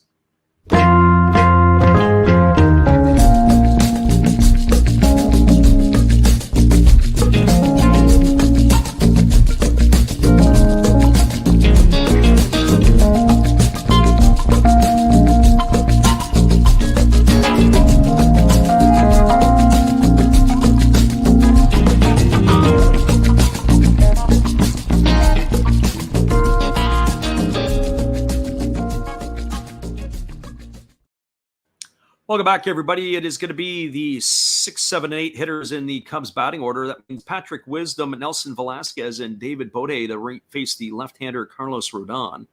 The first pitch to Wisdom is a breaking ball that drops in for a called strike, and the count is 0-1. Rodon is now pitching with kind of an unexpected 4-0 lead. That inning there in the bottom of the fourth went absolutely sideways for the starter Sampson. As all the damage happened with 2 outs, there's a breaking ball that drops in for a called strike, and the count is now 0-2. So no balls and 2 strikes to Wisdom. Wisdom's average is dipped to 222 on the year. He does have those 19 homers and 50 RBIs. He can get hot and carry the Cubs for a bit. I would think he's probably going to be in position to hit north of 30 home runs again this year. There's a breaking ball that misses down, and the count is 1-2, assuming he stays healthy and able to roll a bit. I think the Cubs would like to see him pick up his batting average a little bit, maybe even cut down on his strikeouts. His strikeouts, he's always among the league. And here comes the pitch. It is a fastball that just misses upstairs, and the count is now 2-2. Wisdom last year fanned 153 times in those 338 at-bats. This year he has cut down a little bit. He's at 341 at-bats entering tonight, and he's at 129 strikeouts. That's still almost 1 in 3 trips to the plate, and there's a fastball swung on and missed. Speaking of strikeouts, and Wisdom has gone down on strikes for the second time tonight. So he is in the books, and that is now going to bring up the center fielder Nelson Velasquez. That's strikeout number 6 for Carlos Rodon. I'd have to think that Rodon is probably, in facing this Cubs lineup tonight, he's going to flirt with a 10 strikeout game. So here comes the first time. It's a breaking ball that drops in for a called strike, and the count is 0-1 to Nelson Velasquez. Rodon has had some good tempo and pace tonight, only allowed a couple of hits so far. The single to Happ and the single to Suzuki have been the only 2 hits allowed. There's a fastball swung on it. It's popped up over on the first base side, but it's going to drift into the seats. It's going to run the count now to 0-2 on Velasquez. So no balls and 2 strikes.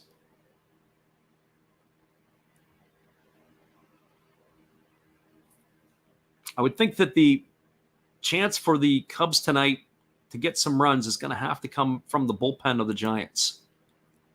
I just have that feeling. Rodon is on his game.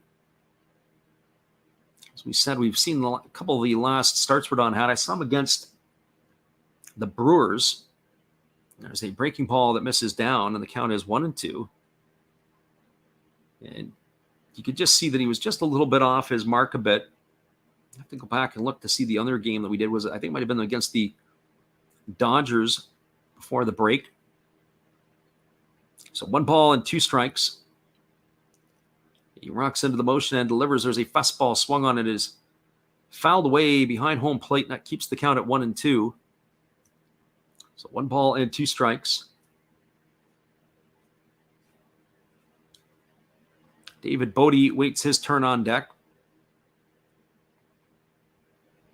But this is a lineup where, as I say, I think that Rodon could flirt with 10 strikeouts.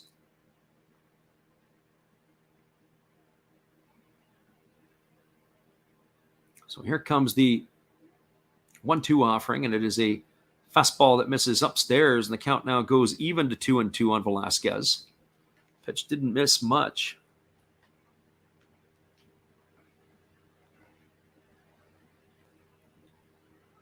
Velasquez had flied out to center field in the second inning as he's 0 for 1 tonight. Rodon here ready to work again, rocks into the motion and delivers. It is a breaking ball that misses down. They appeal down to the first base umpire, Charlie Ramos, and they said he went. That's going to retire Velasquez for the second out of the inning, and that's going to bring it up David Bote. So strikeout number 7 in the books for the lefty Rodon. Bote comes to the plate. He's 0 for 1 tonight. He struck out his first time up. So lots of Ks all the way around. Rodon holds at the belt. He rocks in the motion and now delivers. It is a fastball taken on the outside corner for a called strike, and the count is 0-1. Bote batting now .265 on the year. With the homer and 3 RBIs. He gets the start at third base tonight. Saw Bote play a little bit of third base last year, and it was, I would say it was a little bit interesting to watch. There was a fastball swung on and missed, and the count is 0-2. When you don't get a chance to see teams all the time or regular, then you don't always get the opportunity to see how things take place. And sometimes you watch players and they have a bad game on your clock, and then you watch them a couple weeks later and they have another bad game, and it gives you an impression. And there's a fastball taken for a called third strike. Bote stood there like the house by the side of the road and watched it go by for out number 3, and that is going to do it here for Chicago in their half of the 5th. So Carlos Rodon strikes out the side as the Cubs go in order. No runs, no hits, no errors, and nobody left the board. We are now through 4.5. It is the San Francisco Giants for the Chicago Cubs. No score. Stick around, everybody. We'll be back with the call in just a moment, as we're going to get up and do our early stretch before the 7th inning stretch. Here's our friend Steve again. Be sure to check him out after the game. Hey guys, and thank you, Freddie. Steve coming back at you. That's right, Steve Rademacher. I would like to thank each and every one of you that is tuned into my channel. And today, let's do a little shout out for some other great channels you should be watching. There is WVogs 18. There's Big D's Sports and Collectibles. You all know another Hollis build. Why not Like Father, Like Son? That's a great duo that does some great stuff. It shows some great cards. And of course, the one and only Bud Stoney, creators of One of Ones, the creator of One of Ones, and they're all signed on the back. Bud Stoney, 1 of 1, like this beautiful Robin Yount that he made for me. He made me another Robin Yount, this time mini, and a Christian Yelich mini. Great cards, and he does more than cards. We have darts of Hulk Hogan and many other things. So give them a look-see and give me another look-see. Subscribers are always welcome, and back to Freddie. Appreciate you there, Steve. We'll be back in 30 seconds with the call. After this, we're going to the bottom of the 5th inning. It is 4-0 Giants.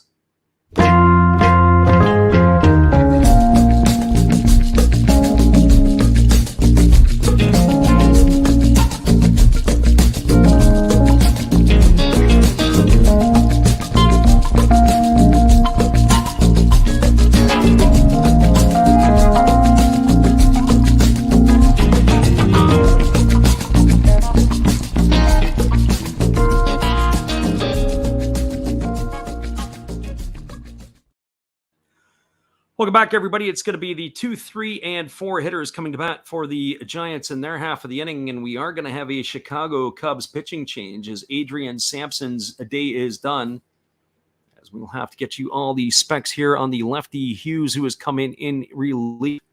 The first pitch, fastball that misses down and away for ball. This is Brandon Hughes, the lefty in the ball game, as he has now taken over for the starter Sampson. Works from the left side, and he kicks and delivers. It is a breaking ball that misses down, and the count is now 2-0. For Hughes on the season, he's got 1 win and no losses. This is going to be his 27th appearance. Got 27 1/3 innings under his belt, giving up 21 hits, 11 runs, 10 earned. He's walked 10 and struck out 35. And here's the pitch. It is a fastball swung on. This ball is lifted into deep right field. Moving back on it is Suzuki. He's on the warning track. He makes the grab. That's going to retire Gonzalez for the first out of the inning. So 1 up and 1 away. That's going to bring up the center fielder, Austin Slater. So a little bit of an unfortunate ending there for the starter, Adrian Sampson. He really was cruising, and then the wheels just fell right off in the 4th inning. He had 2 outs in the 4th inning, and then it was a walk to Lamont Wade Jr., a single by Yastrzemski. He hit Dixon Machado. Jason Vossler had a 2-run single. And then Austin Wynn stepped up and had a 2-run double, and that's where we stand right now, a 4-0 lead for the Giants. Here's the first pitch to Slater. That's a breaking ball that is swung on and missed, and the count is quickly 0-1.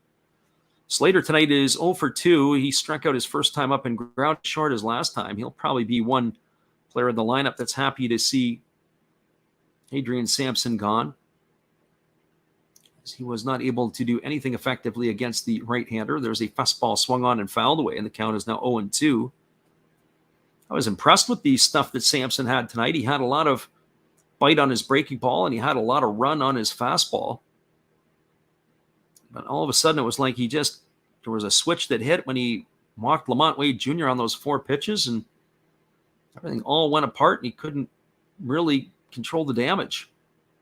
And there is a breaking ball that is down, and it is hit Slater in the back of the right foot. And he is aboard on a hit by pitch. That's the second batter tonight the Cubs have plunked, as he is aboard with 1 out, and that is now going to bring up the first baseman, Brandon Belt. For Belt tonight, he is 0 for 2. He struck out both of his times up against the starter Sampson. The first time was looking, the last time was swinging. His average is dipped down to 233. That's from the left side against the lefty, and here's the pitch. It is a fastball that misses down and away, and the count is 1-0. I can see how it can be difficult to catch this lefty Hughes. He's got a lot of movement, or a lot of cut on his pitch. And for a catcher, he's got to do a lot of backhanding, does Contreras.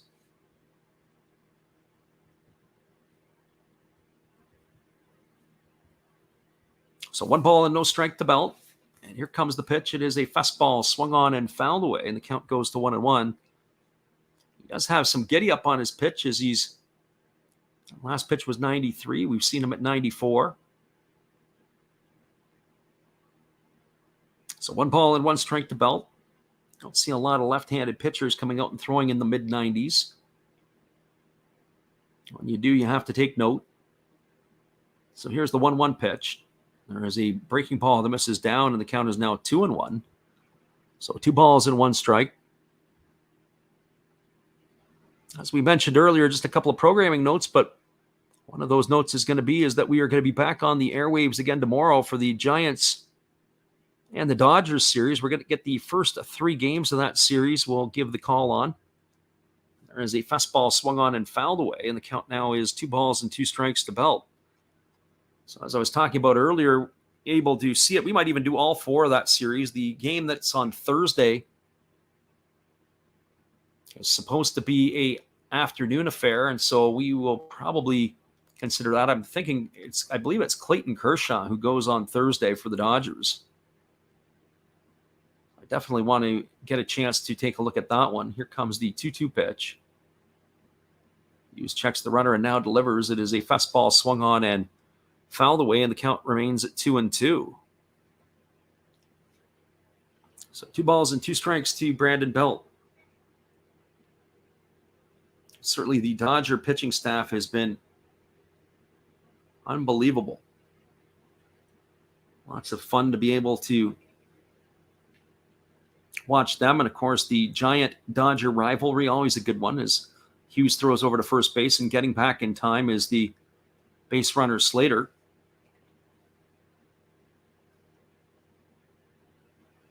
So 2 balls and 2 strikes.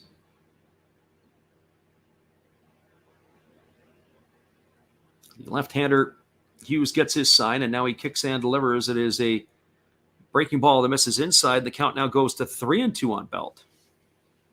We'll keep our eye on Slater here to see if he's going to be off and running on the pitch. We sometimes see this at 3-2, and Got to make sure that Hughes goes to the plate, maybe to stay out of a double play. So here comes the 3-2 offering. A kick and deliver. It's a breaking ball that misses down. The runner was on the move. That is going to be ball 4. That's going to put runners at first and second. That's going to bring up the designated hitter, Lamont Wade Jr. Really like what they've done with the field. They are honoring, or have honored this weekend, Will Clark, as he had his number retired by the San Francisco Giants. After he was done his Giants career, he bounced around a little bit. He was with the Texas Rangers, the Baltimore Orioles. When I think of Will Clark, also was with the Cardinals. Forgot about that. I would have thought that he would have been an all-time Giant player. 15 years in the big leagues, but when I think of Will Clark, I think of him with San Fran. Once a Giant, always a Giant, in many ways. There's a conference on the mound. Why we have a little delay here as the pitching coach has come out for the Cubs to have a few words with the lefty Hughes. Our friend Shotgun Shell says, Will the thrill. Yeah, Will was an interesting guy, that's for sure. Understood there was a story once upon a time he walked into the locker room with a Confederate flag across his chest. That might have been when he was in Texas, so probably some messages there that were being delivered to some of his teammates. It's going to be Yermin Mercedes in to pinch hit for Lamont Wade Jr. here, and the first pitch to him is a breaking ball that misses down for ball 1, and the count is 1-0. Mercedes hitting .283. He's coming in the pinch hitter spot. We've seen the big fella hit a couple times for the Giants this year, but we haven't really seen him do anything yet. There's a fastball that misses inside. The count is now 2-0. So 2 balls and no strikes. Our friend Shotgun Shell says, did his baseball card say duck hunting on it? I know it didn't say doll houses. Yeah, you got that right. There's a fastball that misses outside, and the count is now 3-0. If I'm not mistaken, off the top of my head, I have to go do the research, but I think Will Clark went to Mississippi State. He played for Ron Polk. That'd be something I'd have to go look up, but Will Clark was absolutely fun to watch as a hitter. As I said, he would have been the kind of guy that a lot of people would have really appreciated it if they would have just stuck around there all the way in San Fran. I don't know if he wanted to move at that point. So there's a pop-up to shallow center field. Coming in on it is the center fielder Velasquez, who makes the catch. And Mercedes is away for the second out of the inning, and that's going to bring up the right fielder, Mike Yastrzemski. For Yastrzemski this evening, he is 1 for 2. He singled his last time up and scored a run. He's also grounded back to the pitcher. But I have to say, when I take a look at Will Clark in some of those videos, he's definitely no longer in his playing weight. You look at some of the highlights of Will Clark, and he probably is about half the size of where he is today. There's a fastball that misses up and away to Yastrzemski, and the count is 1-0. Yastrzemski batting from the left side against the left-handed throwing Hughes. It's the first time he's faced Hughes today, as he's come on in relief of Sampson. Hughes holds at the belt. Now he kicks and delivers. It is a breaking ball that drops in for a called strike. And the count is now even at 1-1. Hughes trying to dig himself out of the jam that he's put himself into. He hit Slater and walked Belt. And here comes the 1-1 offering now to Yastrzemski. He kicks and he delivers. There's a breaking ball that misses outside, and the count is 2-1. I talk about this regular. There's nothing worse than watching left-handed pitchers struggle against left-handed hitters. You bring the guy in, and he's got some lefties to face, and he can't get them out. He walked Belt. And he's struggling here against Yastrzemski. And there's a fastball that just misses outside, and the count is now 3-1. So 3 balls and 1 strike to the Giants' right fielder. He just probably doesn't want to load the bases here. Here comes the 3-1 offering now to Yastrzemski. Holds at the belt, and he kicks and delivers. It is a fastball swung on and fouled away. Right at home plate, and that's going to run the count full to 3-2. So the runners are going to be on the move as soon as they can deliver the pitch to the plate. I think here, if I'm Hughes, I'm going to do a little inside move to second base to see if maybe you can get Slater leaning one way or the other. So 3 balls and 2 strikes. Hughes holds at the belt. The runners are on the move, and here's the pitch. It is a fastball, swung on and missed. And Yastrzemski has gone on strikes for the 3rd out of the inning.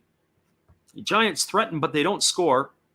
There were no runs in the inning. There were no hits, no errors, and 2 runners left the board. We are now through 5 complete. It is the San Francisco Giants 4, the Chicago Cubs no score. Stick around, everybody. We'll be back with the top of the 6th inning when we return after this. Glad you guys could bounce in here with us tonight. Here is our friend, Matt Hollis. Good evening, ladies and gentlemen. Namaste. Hey, I hope you guys have been enjoying the game.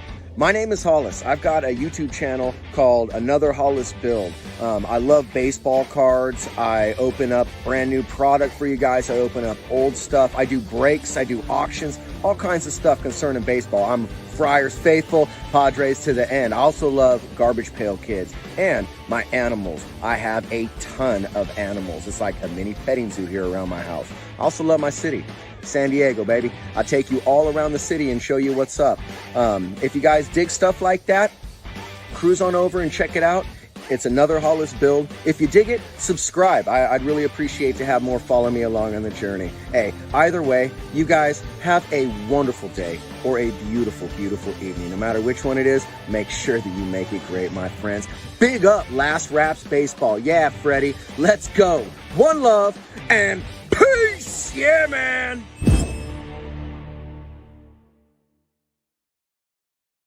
Appreciate you there, Matt, and your support of the channel. In turn, we support Matt Hollis. Be sure to check him out after the game. We'll be right back after this, everybody, with the call of the top of the 6th inning.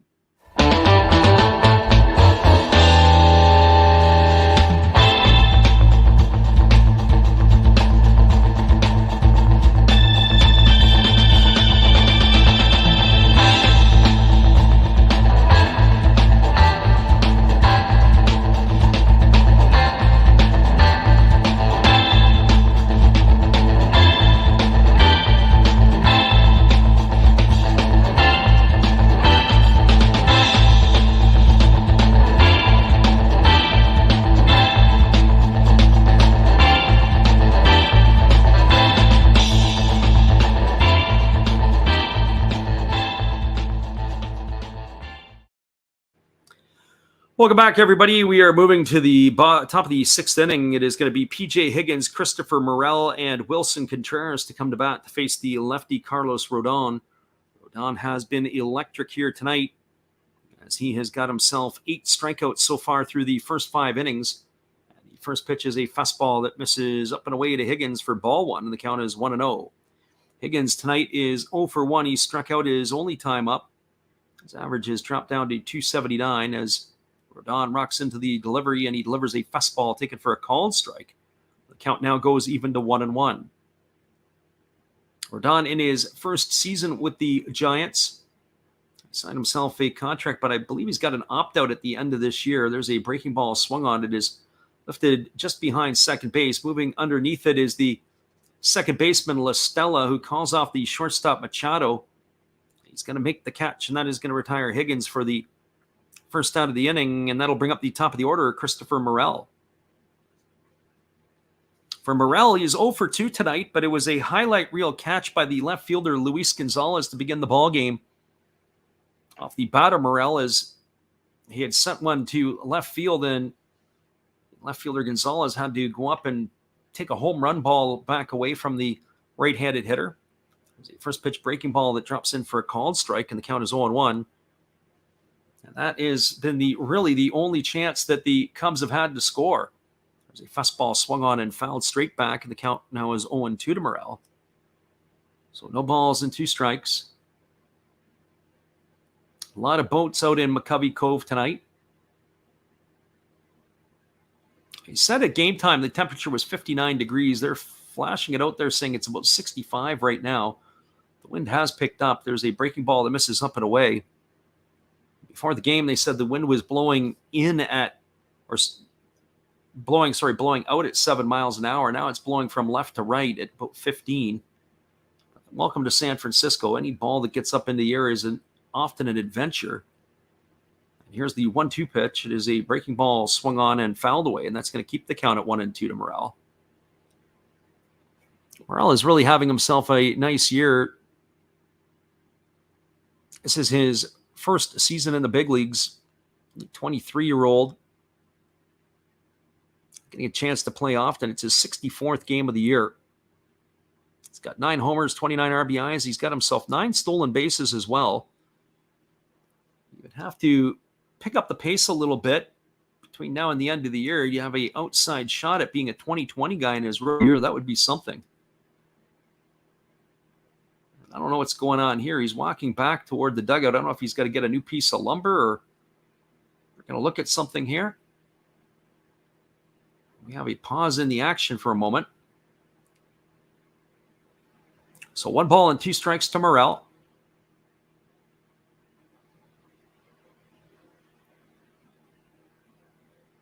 Kind of like to get a chance to get down to San Francisco. That might be on the list next year. I want to do it when the Giants and Oakland are both in town because to be able to go down and to see one, you want to be able to go down and see both. I think, anyway. Get a chance to go and see the Athletics and the Giants. Usually if they're in on the same weekend, that doesn't happen all that often. Usually once or twice a year it does. And it's the same thing in Chicago when the White Sox and the Cubs are at home. It's very rare. You're usually once or twice. You can maybe even do it where you get to one team in the day and the other team by night. As we have the home plate umpire has held everything up. He's communicating to the benches. Something's going on here. And we see what's going on. It looks like there's a problem with the netting over on the third base side.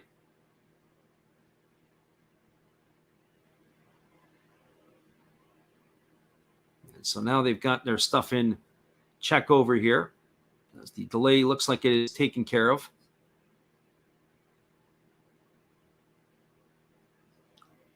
So 1 ball and 2 strikes it is to Christopher Morel. And here comes the offering from Rodon. He kicks and delivers. It is a breaking ball. He checks his swing and fouls that away. The count remains at 1-2. It'll be Wilson Contreras who will bat next as he waits his turn on deck. So here comes the 1-2 pitch from Rodon. He kicks and delivers. There's a fastball swung on and missed. Morel is gone on strikes for the second out of the inning. And by my books here, that is number 9 for Rodon. That is going to bring up the catcher Wilson Contreras. For Contreras tonight, he's 0 for 2, and both of his outs have come the same way as he's popped to first. 82 pitches now for the lefty Rodon. And now he rocks into the motion. He kicks and delivers, and it's a breaking ball swung on and missed. And the count is 0-1 to Contreras. They flashed a statistic prior to that at bat by Morel. They said that Rodon had 91 of his strikeouts this year on four-seam fastballs. Well, that strikeout to Morel, you can add another one to the total tally. As he leads all of baseball, that would be the 92nd time he has put somebody away with a four-seam fastball, the most in all of the big leagues. This is a little different Rodon than we've seen in the last couple of starts when we've done the Giant games. As he rocks into the motion and delivers, it is a fastball swung on. It is lifted into shallow right field. Coming in on it is the right fielder, Yastrzemski. He's got space and time, and he makes the catch. And that is going to do it here for Contreras for the third out of the inning. So they go in order, do the Cubs, and they're half of the sixth. No runs, no hits, no errors, and nobody left the board. We're moving to the bottom of the sixth inning. It is the San Francisco Giants for the Chicago Cubs, no score. Stick around, everybody. We'll be back in just a few. But the call after this. We're glad you guys could be in here with us tonight. Here's our friend Steve again. Hello, guys. Thank you for joining Freddie here on his baseball game. And I'm Steve Rademacher, and my channel is really all about everybody, including all my international friends. We have such stuff as non-sport packs, from Canada, the OP Cheese. We have the Greek Freak. We have money from around the world. We have lira. We have yen. We have francs. We have pounds. We have Deutschmarks. We have all kinds of cool stuff like that. We even have some cooler things like Japanese women wrestlers and OP-Chi baseball cards where I cannot read the back. We even have unopened material like the royal family, I know it's backwards, from London, England. Thank you for watching. Back to Freddie. Appreciate you there, Steve, and your support of the channel. And in turn, we support Steve Rademacher. Stick around, everybody. We'll be back in just a few with the call, the bottom of the 6th inning after this. Hold tight.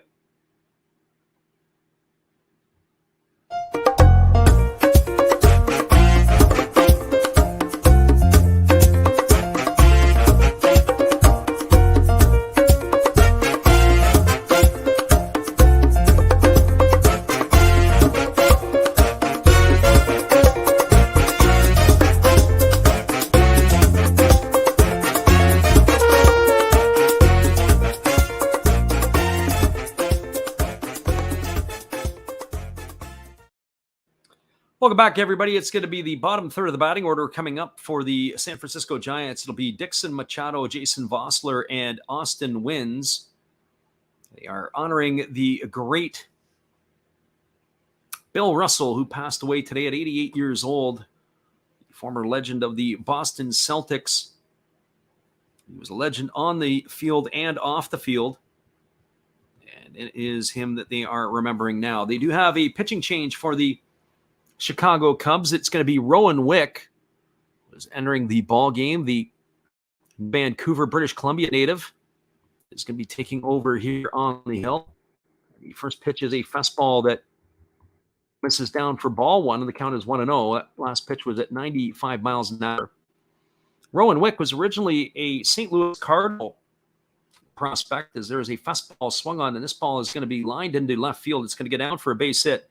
So Dixon Machado has got his first hit in the big league since 2018. He's aboard for the second time tonight. He's 1 for 2 now. It's going to bring up Jason Vosler. So Rowan Wick originally was drafted by the Cardinals, and he was drafted as a catcher. He was a catcher, and then he became an outfielder, and in A-ball, Wick was able to hit over 20 home runs in a season, but the biggest challenge for the right-hander was he struck out too much, and they kind of went to him and said, hey, look, you throw 95 miles an hour. You got to get on the bump. And here comes the pitch. It is a fastball swung on. They throw down to first base, and getting back in time is Machado, and the count is 0-1 now to Vosler. Nice play by Contreras as he tried to sneak it in behind the batter Vosler over there to gun down Machado, but to no avail. And here's the pitch. It is a fastball taken for a called strike. The count is 0-2.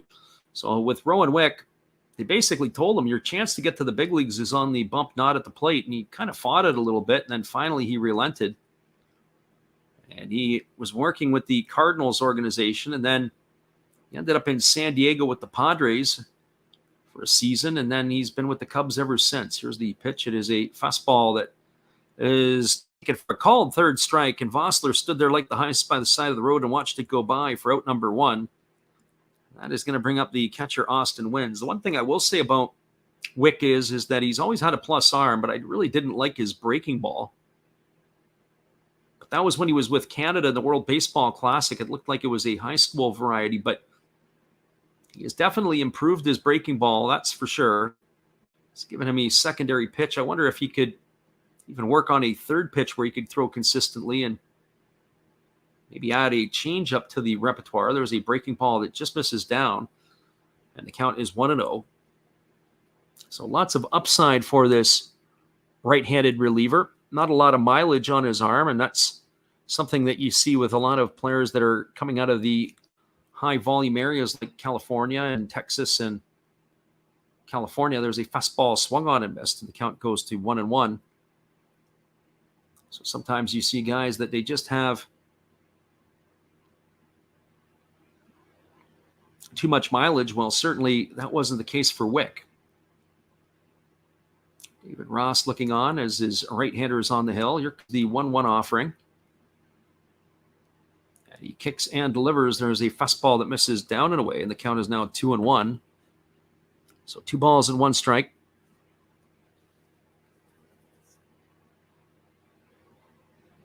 I usually cross paths with his father every once in a while, but I haven't seen him this summer. So I get some updates on the young right-hander here. So here comes the 2-1 offering to Austin Wynns. And Wick kicks and delivers. There's a fastball swung on and missed. And that is going to run the count now to 2-2. So 2 balls and 2 strikes to Wynns. Wynns has a single and 2 trips. A double and 2 trips. He knocked in a pair of runs his last time up. He's responsible for half of those runs on the board for the Giants. So here comes the 2-2 offering. There's a fastball swung on and missed. The runner was on his way to second base, was Machado, and he's going to have to hold up. That's going to keep the count at 2-2. 2 balls and 2 strikes.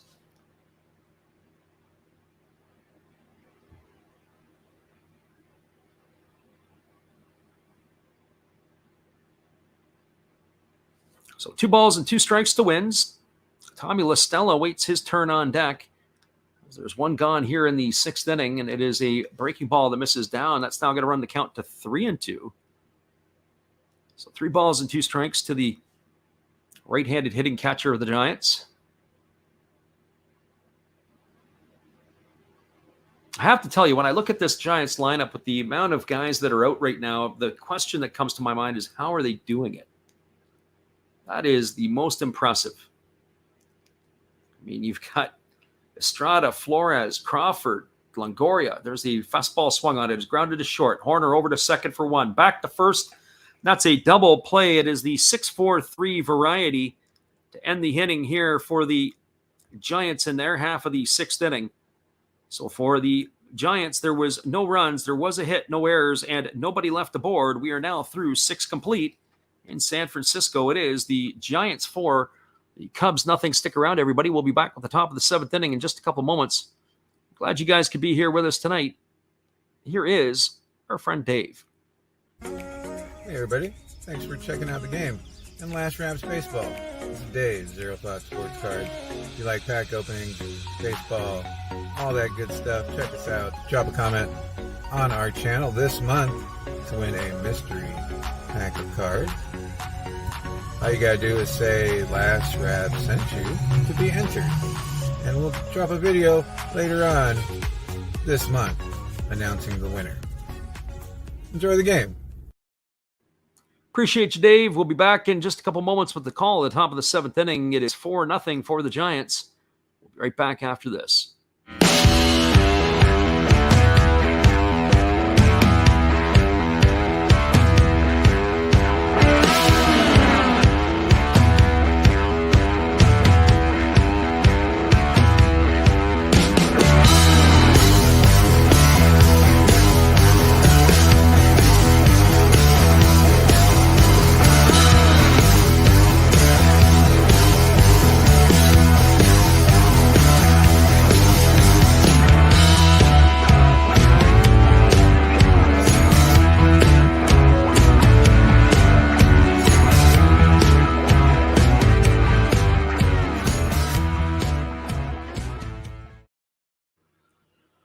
Welcome back, everybody. We are moving to the top of the 7th inning. It is going to be the left fielder, Ian Happ, then Seiya Suzuki, and shortstop, Nico Horner. So it'll be the 3, 4, and 5 hitters in the batting order coming to bat for the Cubs. It is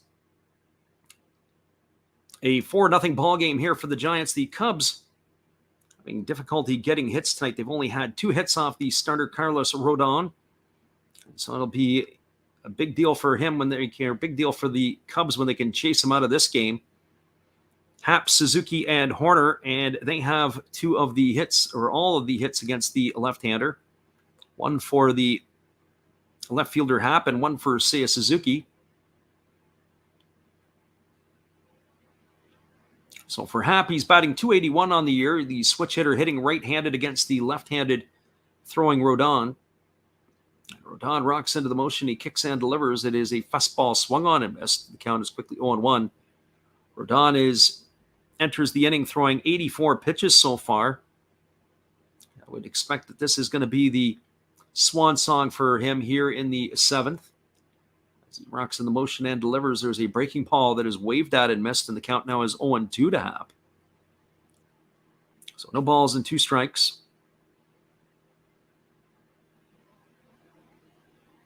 I've got Rodon for 9 strikeouts so far. I was saying earlier that he's probably going to be up to the number 10 mark. This is a lineup to do it against. There's a fastball that just misses up and away, and the count is 1-2. So 1 ball and 2 strikes.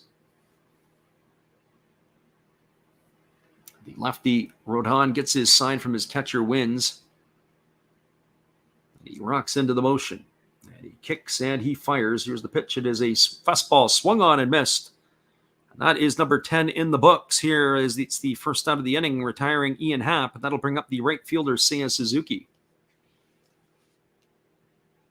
For Suzuki tonight, he is 1 for 2. He singled his last time up, and he's also bounced into a fielder's choice.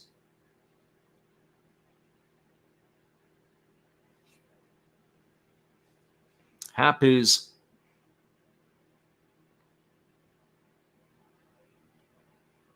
retired, and they put up the K's in the outfield there. They've got them. The swinging strikes go one way. The called strikes go the other. There's a breaking ball that misses up and away to Seiya Suzuki for ball 1, and the count is 1-0. And here's the pitch. It is a breaking ball that drops in for a called strike, and the count now goes even to 1-1 on Suzuki. Suzuki had a base hit to right center field his first time up. Kind of like the way they do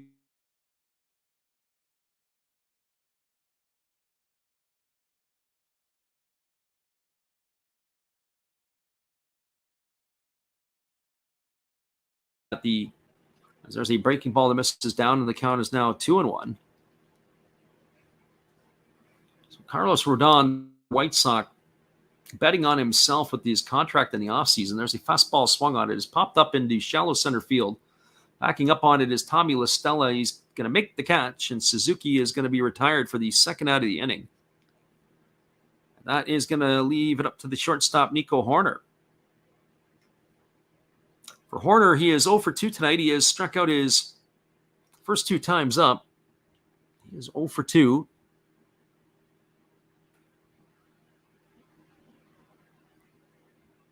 He digs in. He's made some nice plays defensively, has Horner. He started the double play in that last inning, and there is a breaking ball that misses down, and the count is 1 ball and no strikes to Horner.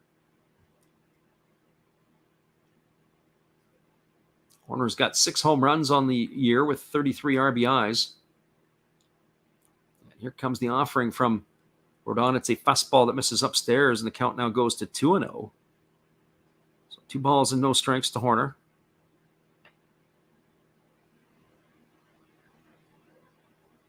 "59 of the 94 pitches tonight by Rodon have been 4-seam fastballs. 33 have been breaking balls. Only 2 changeups tonight from the lefty. And here comes the pitch. It is a fastball swung on and fouled away. The count is now 2-1.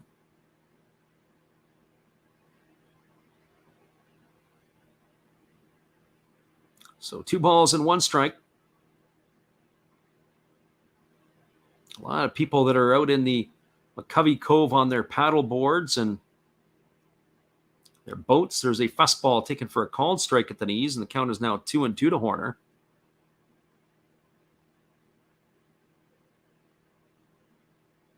Out there enjoying the time in the sun. It is cool, especially off the water there. You see a lot of people, they've got their hoodies or jackets on. Here's the 2-2. It's a fastball swung on. This ball is driven to deep right field, and this ball is going to slice. Is it going to stay fair or foul? It's just by the foul pole there. It's just going to slice foul. A man just to the right of the pole was able to come up with it. He didn't make the catch, but he was able to smother the ball. Looks like he got it in the forearm. That last pitch was 98 miles an hour from Rodon. As we get a look at the replay, that didn't miss by much. The fellow there reached out for it, got it in the forearm, and then the ball landed down in front of him. And so for his pain, he was able to pick it up. So 2 balls and 2 strikes to Horner. There's the pitch from Rodon. It is a breaking ball. This one's lined the other way. Gonzalez is going to make the catch, and that is going to do it here for the Cubs in the 7th inning. So for Chicago in their half of the 7th, there was no runs, no hits, no errors, and nobody left the board. We are now through 7 complete innings. It is the San Francisco Giants 4, the Chicago Cubs nothing. Stick around, everybody. We'll be back in just a few minutes. With the call of the 7th inning, we're glad you're here. Bottom of the 7th coming up. Top of the order for the Giants. Right back after this. Would you like to support Last Drafts Baseball? We would appreciate it if you did. Be sure to check out our eBay page where we have baseball merchandise. We also have stuff from the Japanese League for those who listen from Japan. But we also do other sports like football and basketball as well. Don't forget, visit Last Drafts Baseball's eBay store to help support the channel. We'll be glad you did.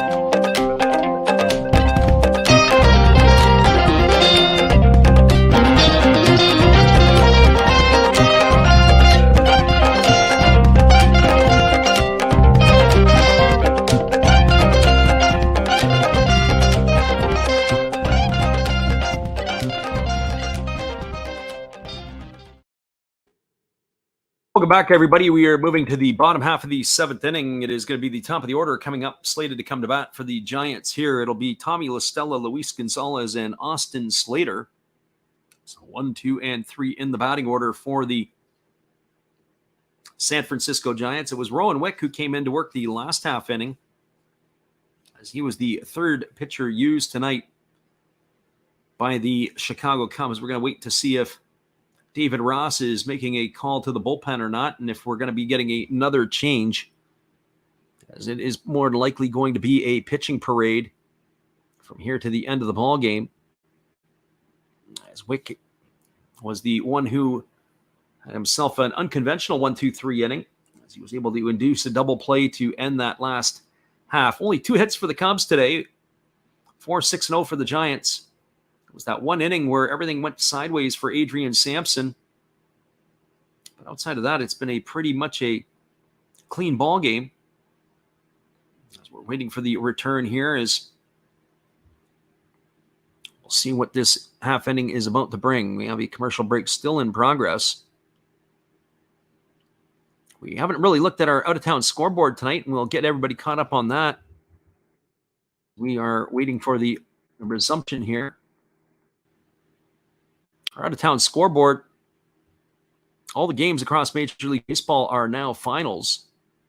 We'll give you more detailed recap after the game.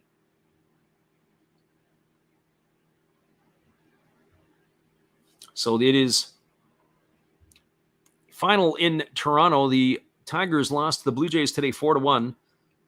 Their scores around the league: the Cardinals beat the Nationals 5-0. The Phillies knocked off the Pirates 8-2. The Atlanta Braves shut out the Diamondbacks 1-0. The Kansas City Royals salvaged a game in that 4-game set against the Yankees. They beat the Yankees 8-6 today. Boston Red Sox knocked off the Brewers 7-2. It was the Cincinnati Reds knocking off the Baltimore Orioles 3-2. As we do have a left-hander, Stephen Breaux, now coming into the ballgame. Guardians beat the Rays 5-3. Mets knocked off the Marlins 9-3. Astros took care of the Mariners in 10, 3-2. It was 4-1 for the White Sox over the Athletics. That was a final. 3-2 for the Padres over the Twins. The Rangers beat the Angels 5-2. The Dodgers knocked off the Rockies 7-3. And there's a first pitch fastball that misses inside to Tommy La Stella for ball one. And the count is 1-0. By all accounts, that is going to be the end of the night for Carlos Rodon, as he got A lot of hugs from his teammates when he walked off the field in that last half inning. And there's a fastball that misses down and away, and the count is now 2-0.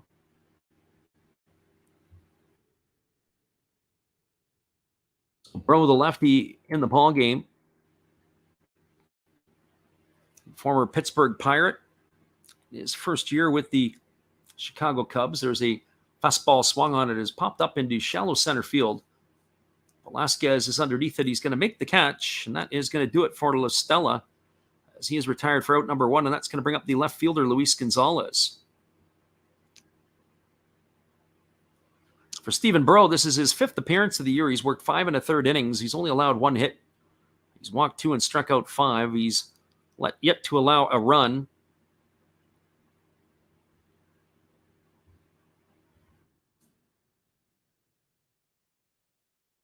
So Gonzalez steps up to the plate.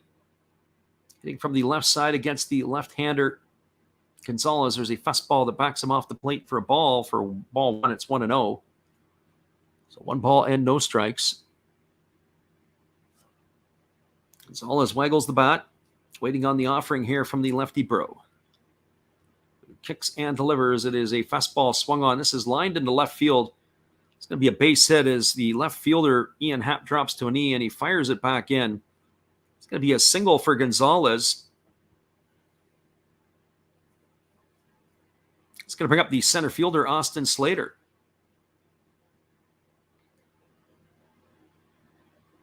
For Slater, he's 0 for 2. He was hit by a pitch his last time up. This is the one they're going to face here as Sampson is ready to deliver. One thing I notice about Sampson is he's got a tattoo all the way down. He's got a sleeve on his left arm. As there's a breaking ball that misses down, and the count is now 1 ball and no strikes. I remember a number of years ago, the Toronto Blue Jays had a pitcher. His name was, I believe it was Justin Miller. I think that was the name. And they wouldn't let him pitch without sleeves on, without a jersey, a long sleeve or 3/4 shirt underneath because of the tattoos he had on his arm. And there's a breaking ball that drops in for a called strike, and the count is 1-1.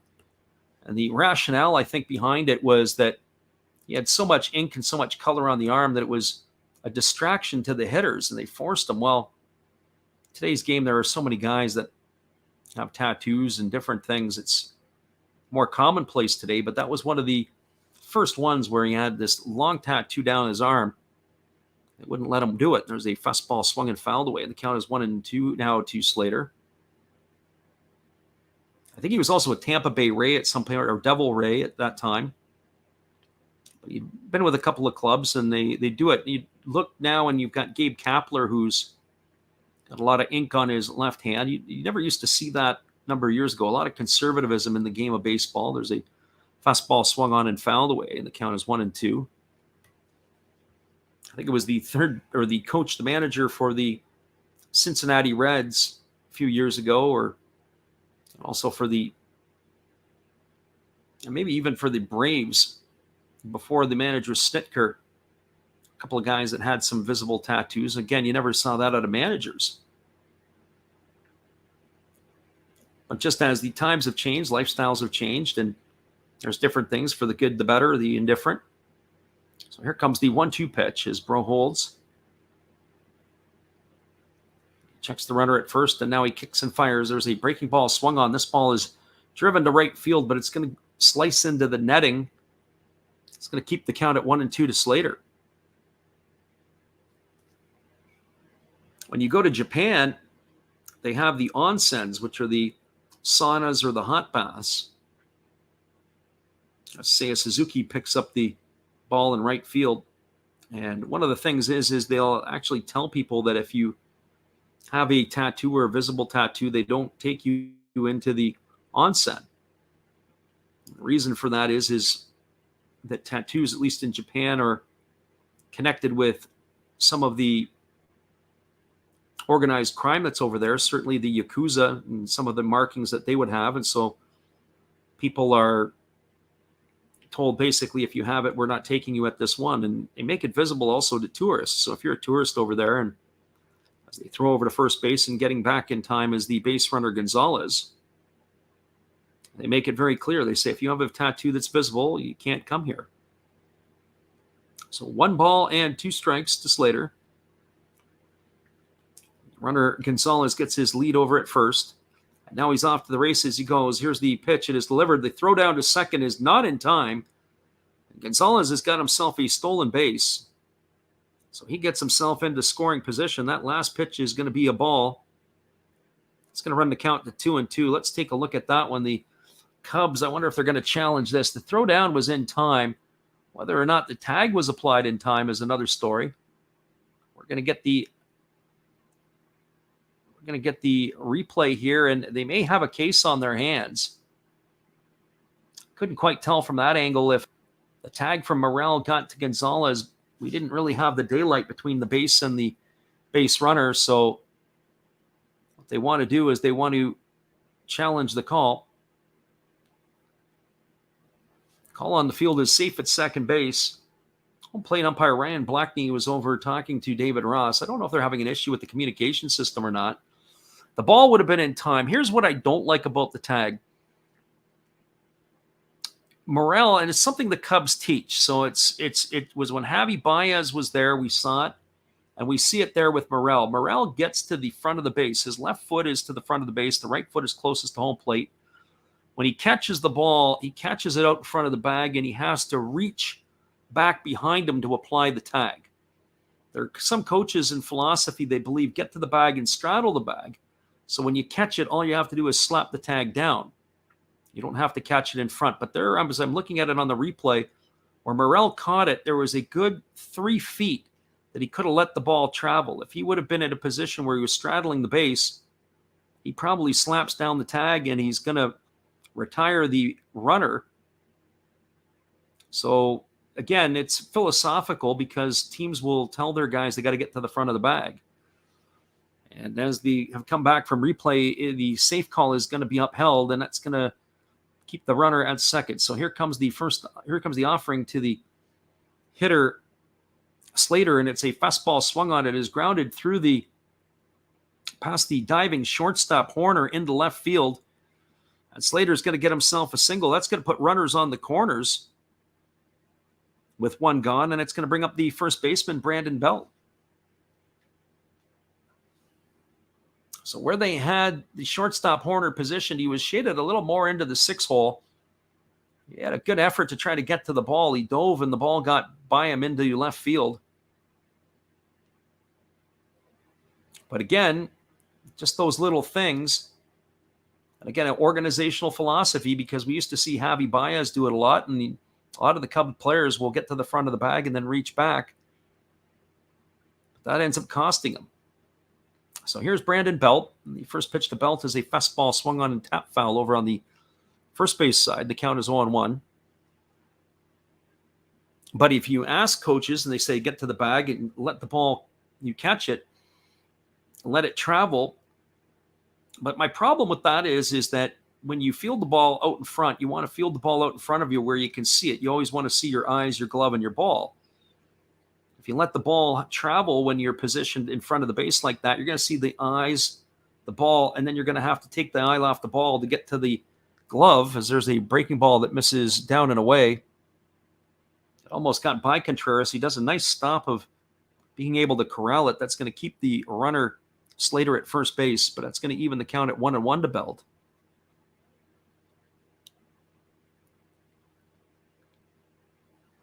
So to me, it kind of defeats the purpose of having them, why they get to the front of the bag or not.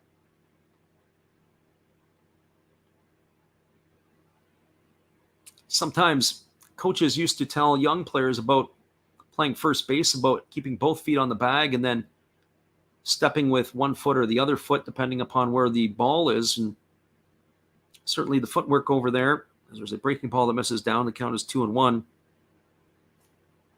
can limit the range.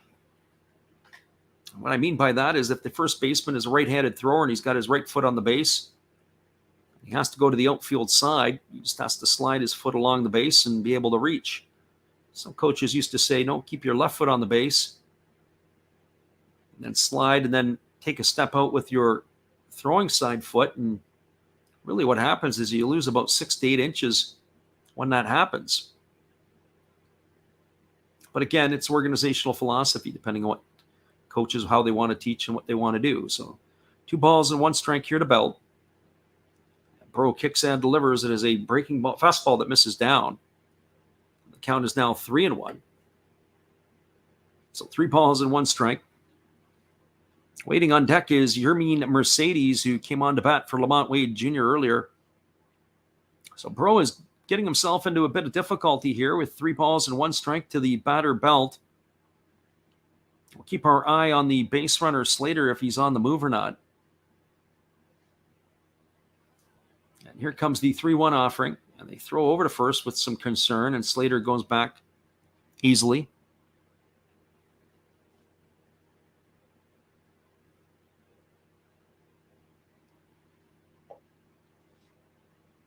So 3 balls and 1 strike. Bro holds at the Belt, and he's ready to give the offering now to Belt. And it is a fastball that misses down, and that is going to load the bases full of Giants. So Belt is the runner at first. Slater goes over to second. Gonzalez is the runner at third, and that's going to bring up Yermin Mercedes. But before Mercedes comes to the plate, we're going to have ourselves a visit to the mound, as the bases are full of Giants here in the bottom half of the 7th inning.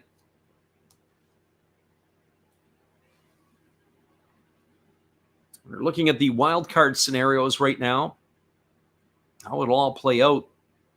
If I had to make a pick in the American League, and that looks like it's going to be it for Bro, they're going to the bullpen, are the Cubs. So we're going to have a pitching change here in San Francisco. The Giants are loaded the bases with 1 gone. Bro's night is done. Hang tight, everybody. We've got the pitching change coming up as Yermin Mercedes is striding to the plate. Hang tight with us. We'll get back to you in just a moment after this from our friend Dave. Hey everybody, thanks for checking out the game and Last Rams Baseball. This is Dave, Zero Thought Sports Cards. If you like pack openings, baseball, all that good stuff, check us out. Drop a comment on our channel this month to win a mystery pack of cards. All you gotta do is say Last Rab sent you to be entered. And we'll drop a video later on this month announcing the winner. Enjoy the game. Welcome back, everybody. It is going to be a right-hander coming in for the Cubs. We haven't got the details yet as they have a pitching change. The Giants have loaded the bases with 1 out here in the 7th. Gonzalez, the runner at third. Slater, the runner at second. And Belt, the runner at first. Come on back. We'll be back in about 30 seconds. Here's our Japanese cheerleader video to keep you attentive before we come back. Hang tight, everybody.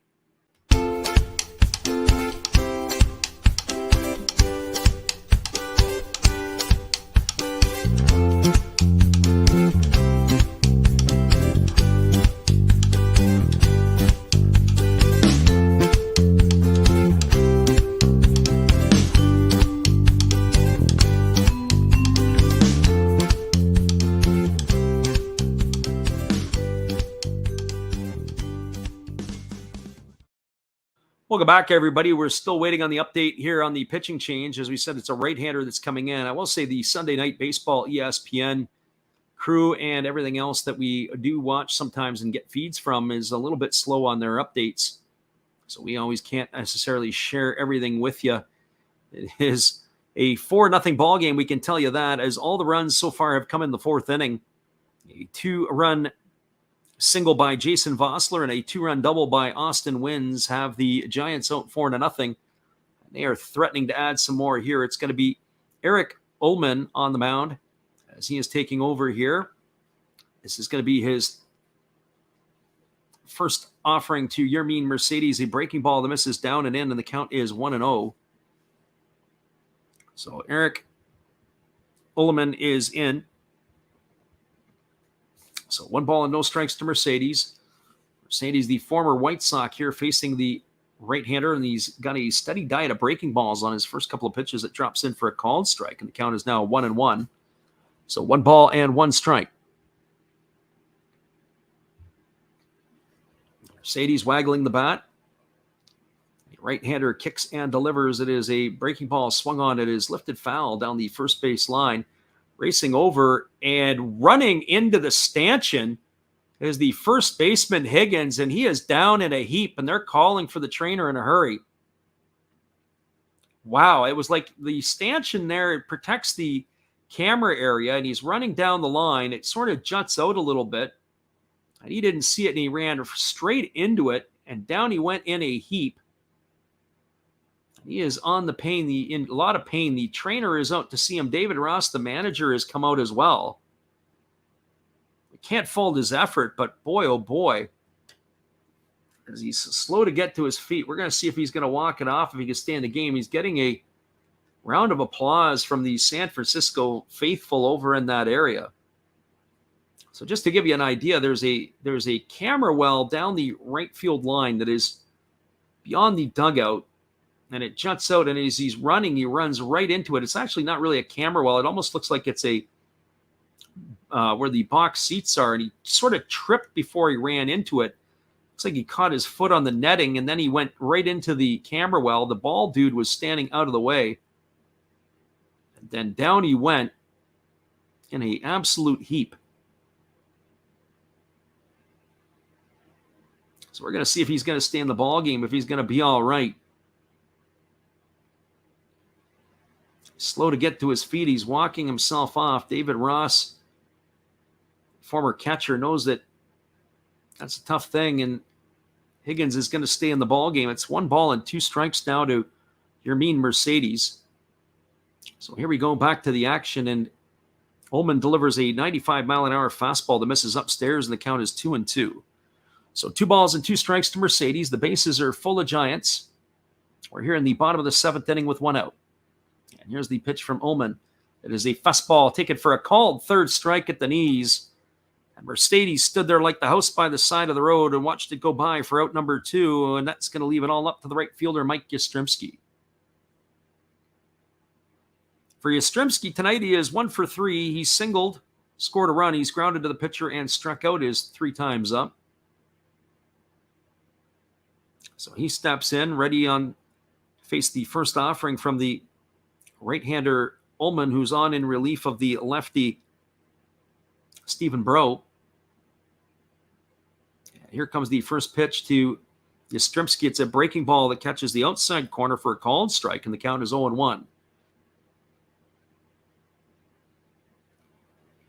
Yastrzemski pulled his average up on the season to 228 with that hit earlier in the ball game. He's looking to do some damage. They've got him shifted over to the right side. There's a fastball swung on and fouled away. It's going to reach the seats behind third base, and that's going to run the count to 0-2 strikes. The infield is now completely in shade. The outfield is center field, and right field has still got some sunshine. So the backdrop for the hitter is better now as the fastball misses upstairs and the count goes to 1-2. So 1-2 strikes to Yastrzemski. This pitcher, Ullman's got a little bit of giddy up on his fastball. He can bring it up to 96. And here comes the 1-2 offering as he kicks and delivers. It is a changeup that misses down, and the count now goes to 2-2. So 2 strikes. As we mentioned, a programming note will be doing the first 3 games of the Dodger-Giant series starting tomorrow. So hopefully you can make it in for those. There's a fastball swung on and missed, and Yastrzemski is gone on strikes for out number 3 here in the inning. So Ullman comes in and does his job and fans the 2 batters he faces. For the Giants in their half of the inning, there was no runs on 2 hits, no errors, and 3 runners left aboard. We're moving now to the top of the 8th inning. It is the San Francisco Giants 4, the Chicago Cubs no score. Stick around, everybody. We'll be back with the call at the top of the 8th inning. After this, when we return, thanks for stopping in tonight to check us out. We'll be right back after this. Good evening, ladies and gentlemen. Namaste. Hey, I hope you guys have been enjoying the game. My name is Hollis. I've got a YouTube channel called Another Hollis Build. I love baseball cards. I open up brand new product for you guys. I open up old stuff. I do breaks. I do auctions. All kinds of stuff concerning baseball. I'm Friars faithful, Padres to the end. I also love Garbage Pail Kids and my animals. I have a ton of animals. It's like a mini petting zoo here around my house. I also love my city, San Diego, baby. I take you all around the city and show you what's up. If you guys dig stuff like that, cruise on over and check it out. It's another Hollis build. If you dig it, subscribe. I'd really appreciate to have more follow me along on the journey. Hey, either way, you guys have a wonderful day or a beautiful, beautiful evening. No matter which one it is, make sure that you make it great, my friends. Big up Last Raps Baseball. Yeah, Freddie, let's go. One love and peace. Yeah, man.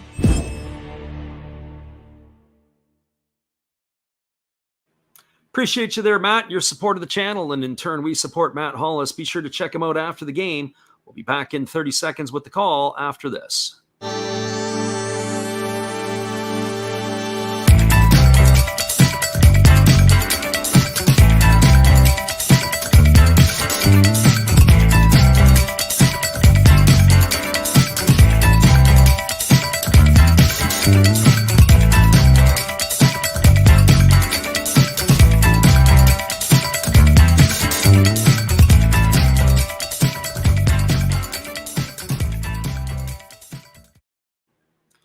Welcome back, everybody. It is going to be a pitching change for the San Francisco Giants, as it is going to be the end of the rope for the left-hander Carlos Rodon.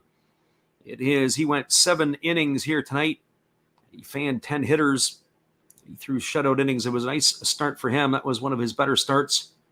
The last few here, he had struck out 10 against Arizona on the 26th, 7 against the Dodgers on the 21st of July, and 7 against the Brewers on the 14th, but it was the 5 runs he allowed against the Dodgers and the Diamondbacks in his last 2 starts that he got roughed up a bit. It is going to be John Brebbia on the mound in relief. I've seen Brebbia pitch a couple of times. He's got a bit of a herky-jerky delivery.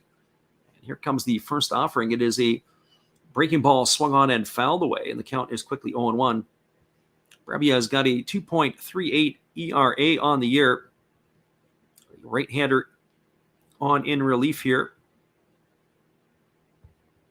He's got the full beard going on.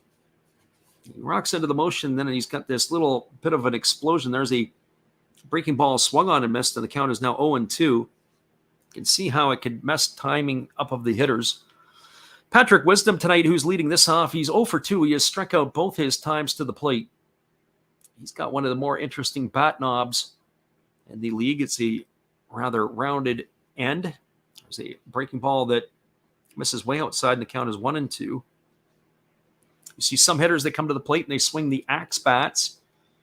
They've got like a 45-degree angle to the bat knob, and there's a breaking ball that misses down, and the count is now 2-2 to Wisdom. But his almost looks like the old-fashioned mushroom handle, where it is not quite rounded at the bottom, but it is a piece probably a couple inches, which is a little bit high, and there's a fastball that is taken upstairs for a ball. They appeal down to the first base umpire, Charlie Ramos, but he says Wisdom didn't go, and that runs the count to 3-2. So 3 balls and 2 strikes to Wisdom.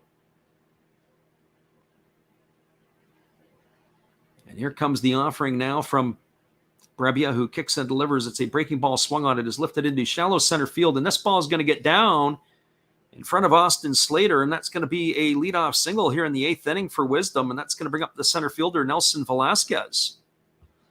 That's the 3rd hit of the ball game allowed today by the San Francisco pitchers, 2 by the starter Rodon, and now Brebbia giving up the first hit.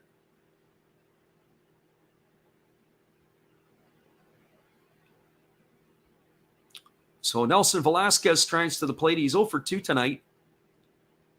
He's flown out to center field and struck out in his 2 trips to the dish. And the first pitch is a fastball taken for a strike, and the count is 0-1. So no balls and 1 strike. Brebbia leans in, and he gets the signs from his catcher, wins. He comes set. Now he kicks and delivers. It's a breaking ball that misses down and away, and the count is now 1-1. So 1 ball and 1 strike.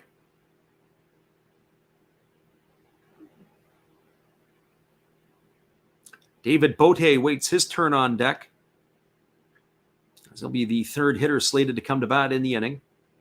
Here's the offering now from Brebbia, the 1-1. It's on the way, and it is a fastball swung on. This is lifted into center field. Backing up this time is the center fielder Slater. He's camping out underneath it. He makes the catch.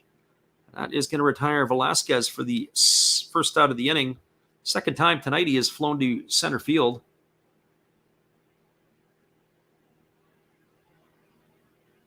So David Bote comes to the plate. He's 0 for 2.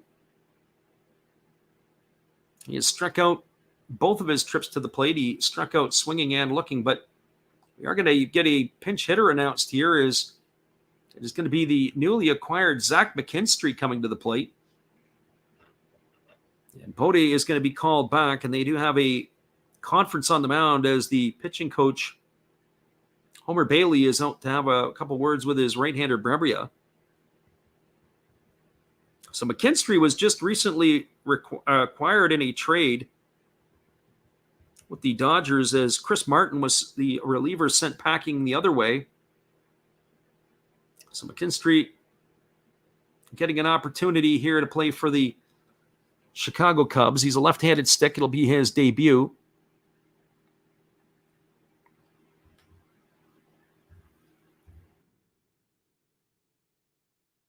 McKinstry waiting on the first pitch. It is a breaking ball that dropped for called strike, and the count is 0-1. This is his Cubs debut. He's 0 for 11 on the season, 14 plate appearances for the Dodgers. So no balls and 1 strike to McKinstry. There's a fastball that misses up and away, and the count is 1-1. So 1 ball and 1 strike. Call it a minor acquisition. Of course, bullpen arms are kind of like offensive linemen in football. There's a lot of them, and you don't always know who they are. Here's the pitch. It is a fastball that catches the outside corner, and the count goes to 1-2.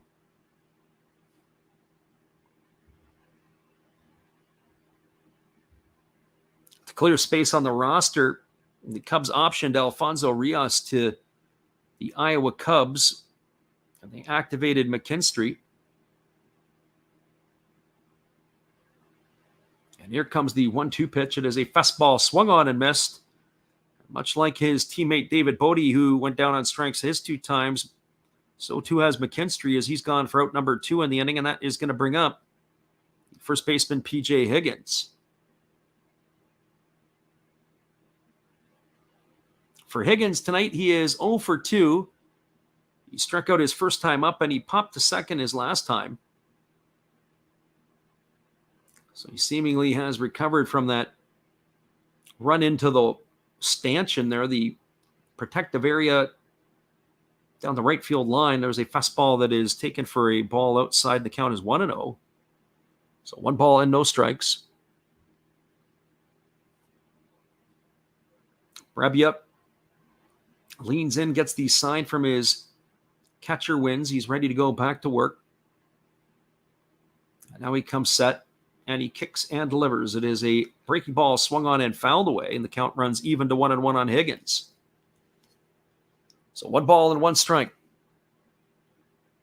Cubs have been offensively inept here tonight. They've only got 3 hits in the ball game. Ian Happ, Seiya Suzuki, and Patrick Wisdom here in the 8th inning has his first hit of the night. So here comes the 1-1 offering. And Brebbia kicks and delivers. It is a fastball. They throw down to first base, and getting back in time is Wisdom. So 1 ball and 2 strikes to Higgins.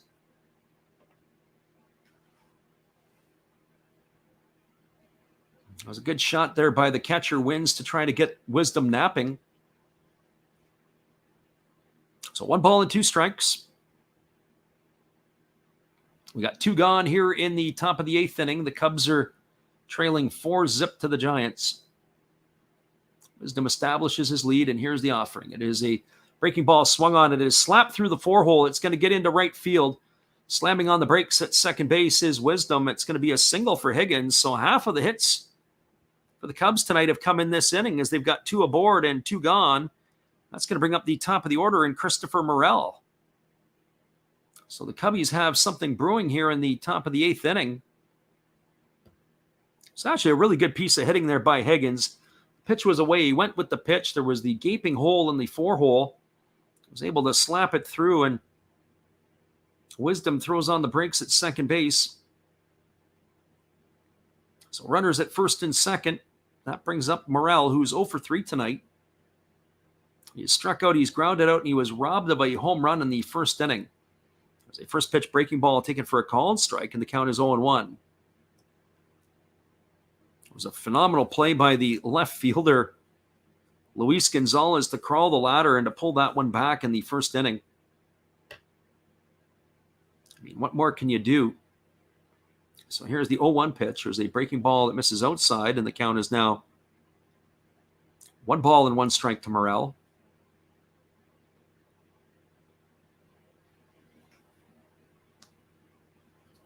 Right-hander Brebbia. It's not been an easy inning for him here so far. He checks the runner at second, and now he delivers. It's a breaking ball swung on. This is lifted into left center field. Drifting over on it is Austin Slater, and he's going to make the catch, and that is going to do it here for the Cubs in their half of the 8th inning. There was no runs. There were 2 hits, no errors, and they strand a couple. We're going to the bottom of the 8th inning. It is 4-0 for the Giants. Stick around, everybody. We'll be back with the call in just a couple moments. We're glad you're with us.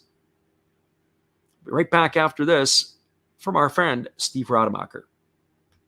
Hello, guys. Steve Rademacher coming at you. I'm having my 500 subscriber giveaway if we get there by the end of this year. That's my name and my channel, Steve Rademacher.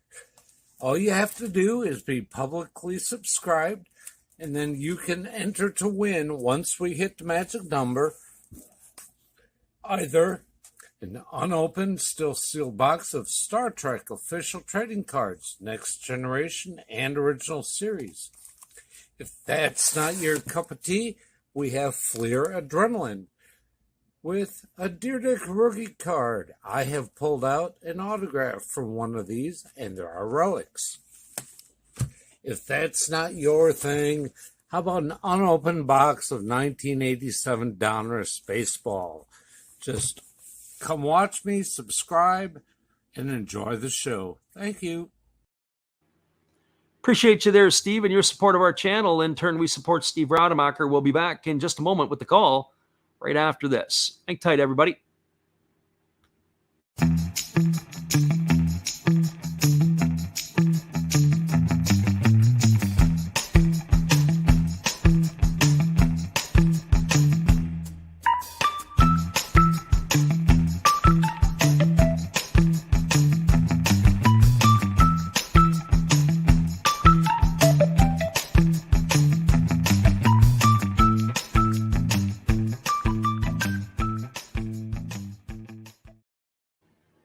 Welcome back, everybody. It is going to be the 7, 8, and 9 hitters slated to come to bat for the Giants in their half of the 8th inning. That means Dixon Machado, Jason Vossler, and Austin Wynns. Machado has been on base twice tonight. He struck out his first time up. He was hit by a pitch and scored a run in the 4th. And he singled his last time up. It is his debut for the Giants. He was acquired earlier in the day. Ullman is still on in relief, and the first pitch is a breaking ball that backs Machado off the plate for ball 1, and the count is 1-0. Zach McKinstry, who came into the ballgame, stays at third for David Bote. And here comes the 1-0 offering from Ullman. It is a fastball that misses inside, and the count is now 2-0. So 2 balls and no strikes to Machado. Machado, Vossler, and Wynns here in the 8th. Here's the pitch. It is a fastball that misses inside, and the count now goes to 3-0. So 3 balls and no strikes. It's quite the way to announce your presence to your new teammates, is to get on base a couple of times in the game, and Machado's got a chance to do it here for a 3rd time.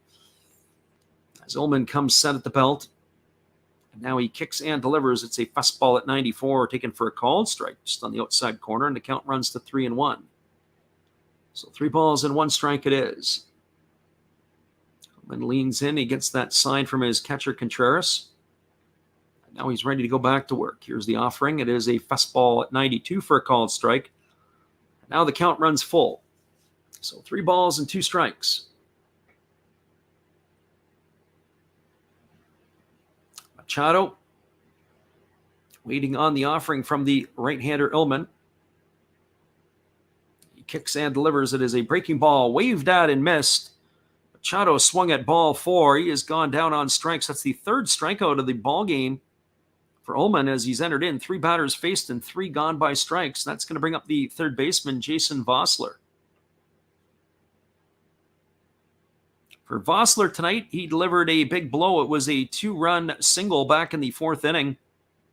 Got the scoring going for the Giants. He's 1 for 3 tonight.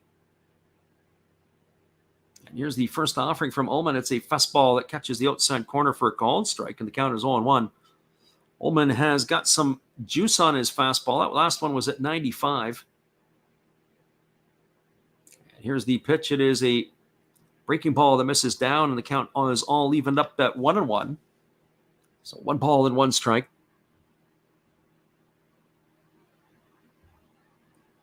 Left-handed hitting Vossler waggles the bat.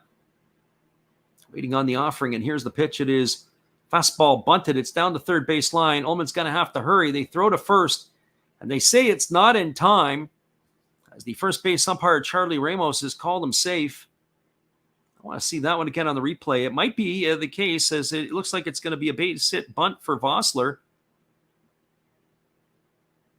But David Ross says no, that was a really good bunt right down the third base line. The pitcher came off the mound. He had to field it barehanded.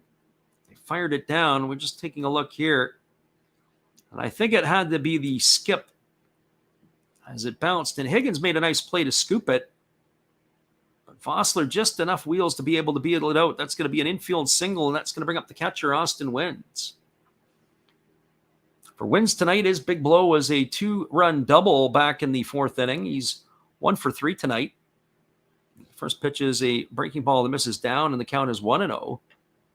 So 1 ball and no strikes to Wynns.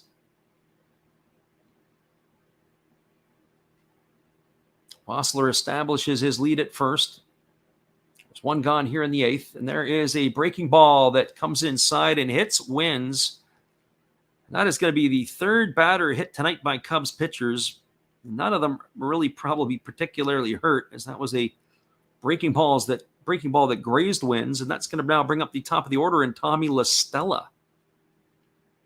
If you want to get hit by a pitch, that's the one you want to get. A breaking ball that just tickles your elbow.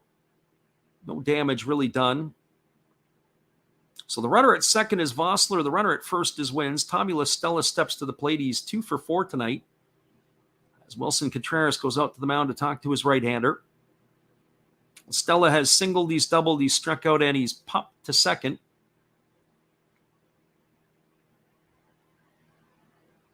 Stella has raised his average to .252 on the year. He's got 12 doubles with that double he had in the 3rd inning. So Ullman holds at the belt. And now he kicks and delivers. It is a fastball at 94 that just misses off the outside corner. The count is 1-0 to La Stella. Giants will be happy to have La Stella back in the lineup, the top of the order. And here's the pitch. It's a fastball swung on. This ball is hit to straightaway center field. Velasquez camping out underneath it. He makes the catch. He fires it back in toward third base. That's going to retire La Stella for the 2nd out of the inning, and that's going to bring up the left fielder, Luis Gonzalez.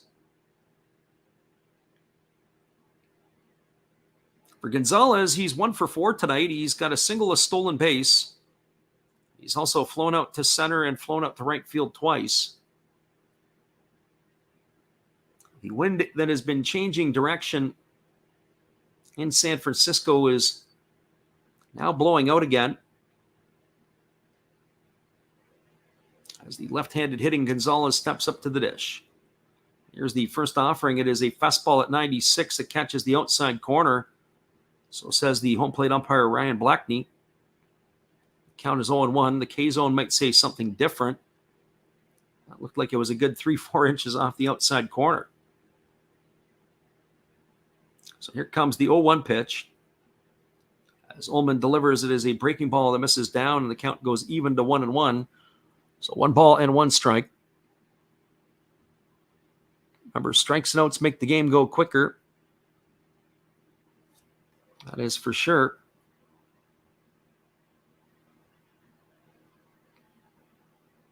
So 1-1 to Gonzalez.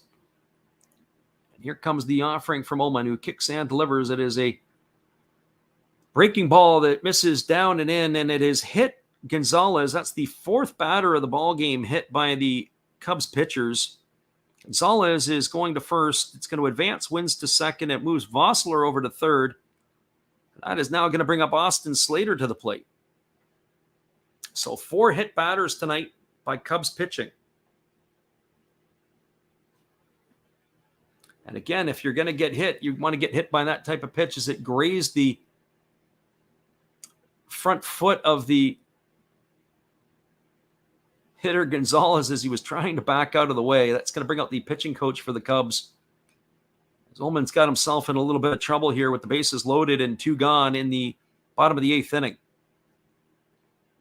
Giants here are looking to put this one on ice. So the conference is over as Ryan Blackney has come out to break it up.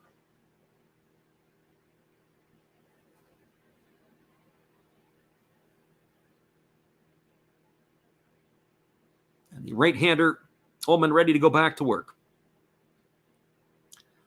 Austin Slater tonight, 1 for 3. He was hit by a pitch earlier in the game as well. He's got a single in those 3 trips. He is 10 for 28 in his career with the bases loaded. Here comes the first offering. It is a fastball swung on. It is grounded.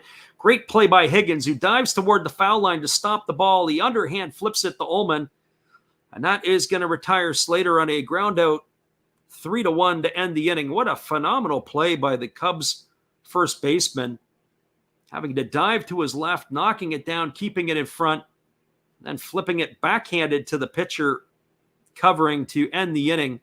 And that is going to do it here for the Giants in their half of the 8th. So for San Francisco, there was no runs, 1 hit, no errors. They strand 3.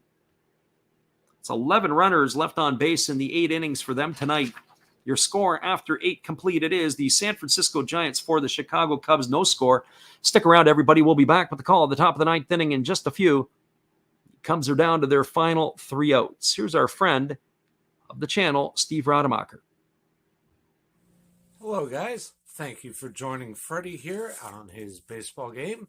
And I'm Steve Rademacher, and my channel is really all about everybody, including all my international friends. We have such stuff as non-sport packs from Canada, the OP cheese. We have the Greek Freak. We have money from around the world. We have lira. We have yen. We have francs. We have pounds. We have Deutschmarks. We have all kinds of cool stuff like that. We even have some cooler things like Japanese women wrestlers and OPG baseball cards where I cannot read the back. We even have unopened material like the royal family, I know it's backwards, from London, England. Thank you for watching. Back to Freddie. Appreciate you there, Steve, and your support of the channel. And in turn, we support Steve Rademacher. We are moving now to the top of the 9th inning. It's going to be the 2, 3, and 4 hitters coming to bat for the Cubs. We'll be back in 30 seconds for all the calls. Just hang tight with us, everybody, after this.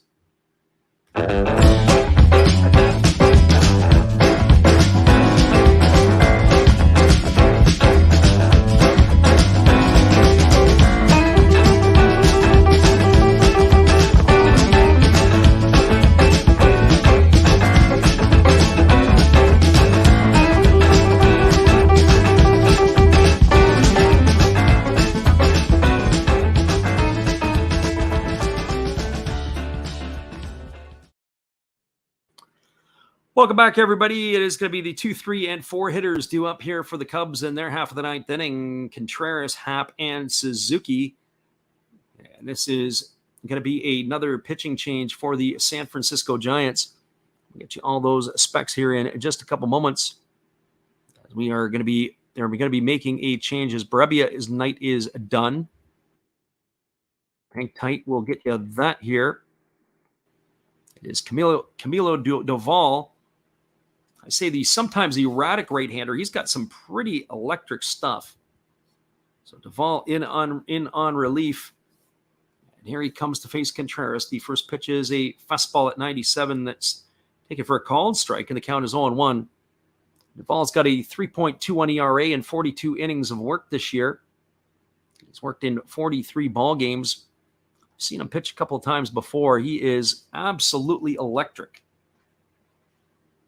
So no balls and 1 strike. And here's the offering. It is a fastball at 101 miles an hour that swung on and missed, and the count is 0-2 to Contreras. Just a couple of friendly notes and reminders. If you're new to the channel, don't forget to bookmark us. We'll be doing the Japanese League all this week. So hopefully you can pop in with that. That's a lot of fun for us.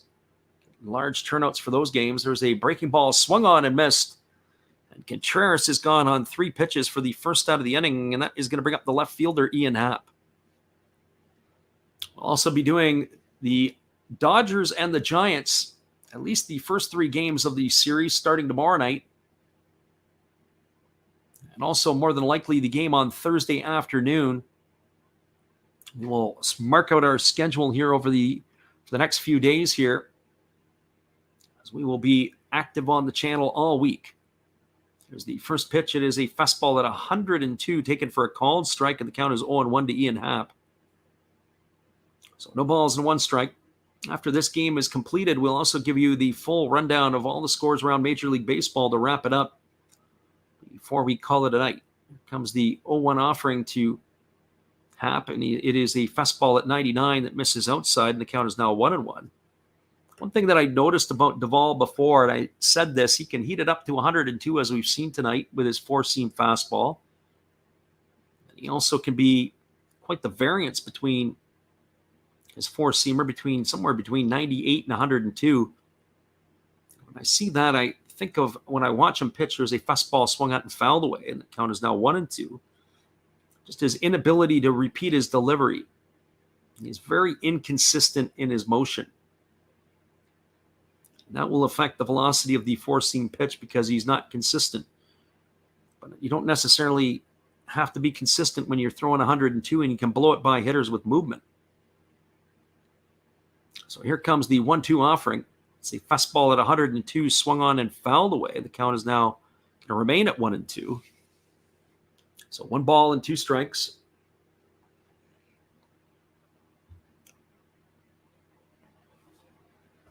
Cubs don't have a lot of life left in this one, as there's the 1-2 offering. It is a fastball swung on and grounded foul. Count remains at 1-2 to Happ. This is good old-fashioned hardball right here with the right-hander Duvall on the mound, pumping gas up at 102 miles an hour. A lot to like about this back end of the Giant bullpen. Had themselves a good year. I don't know if it's been as good as last year. Here's the pitch. It is a fastball swung on, grounded over to the right side of the infield. It is fielded neatly by the second baseman, La Stella, who throws over to first. That is going to retire Happ on a ground out 4-3. He is gone for out number 2, and that's going to leave it all up to Seiya Suzuki. Well, there is a record that you don't want to have hanging around you. The Cubs are 0-50 when trailing by 2 runs in the 7th inning or later this season. They're the only team in Major League Baseball without a win. And at this pace here with 2 gone in the top of the 9th, it may hold true here as well, as Duvall is ready to face Seiya Suzuki. And here comes the first offering. He kicks and delivers. It is a fastball at 100 miles an hour, taken for a called strike. And the count is 0-1. Suzuki tonight has one of the 4 Cub hits. Singled back in the 4th inning. He's also bounced into a fielder's choice and popped out to second. And here comes the pitch from Duvall. It's an 89-mile-an-hour breaking ball that misses down and away. And the count is 1-1. So 1 ball and 1 strike. 1 ball and 1 strike that is to the right-handed hitting Suzuki. Duvall holds at the belt, and now he kicks and delivers. It is a fastball swung on and fouled away. Count now goes to 1-2. The matchup for the Dodgers and the Giants tomorrow night, it'll be Andrew Heaney Fresh off his rehab assignments for the Dodgers, it'll be Logan Webb. It's always entertaining to watch Webb. It's like live wiffle ball. They're going to go head-to-head against one another tomorrow night. So the crowd is up on their feet. Here comes the 1-2 pitch to Suzuki. Duvall kicks and he delivers. It is a fastball at 102 that misses up and in. Count now goes to 2-2 on the Cubs right fielder. So hopefully you guys can jump in for tomorrow night's action when we do the Dodgers and the Giants. Great long-time rivalry between those two storied franchises. So here's the 2-2 offering. Duvall holds at the belt. Now he kicks and delivers. It is a fastball swung on and missed.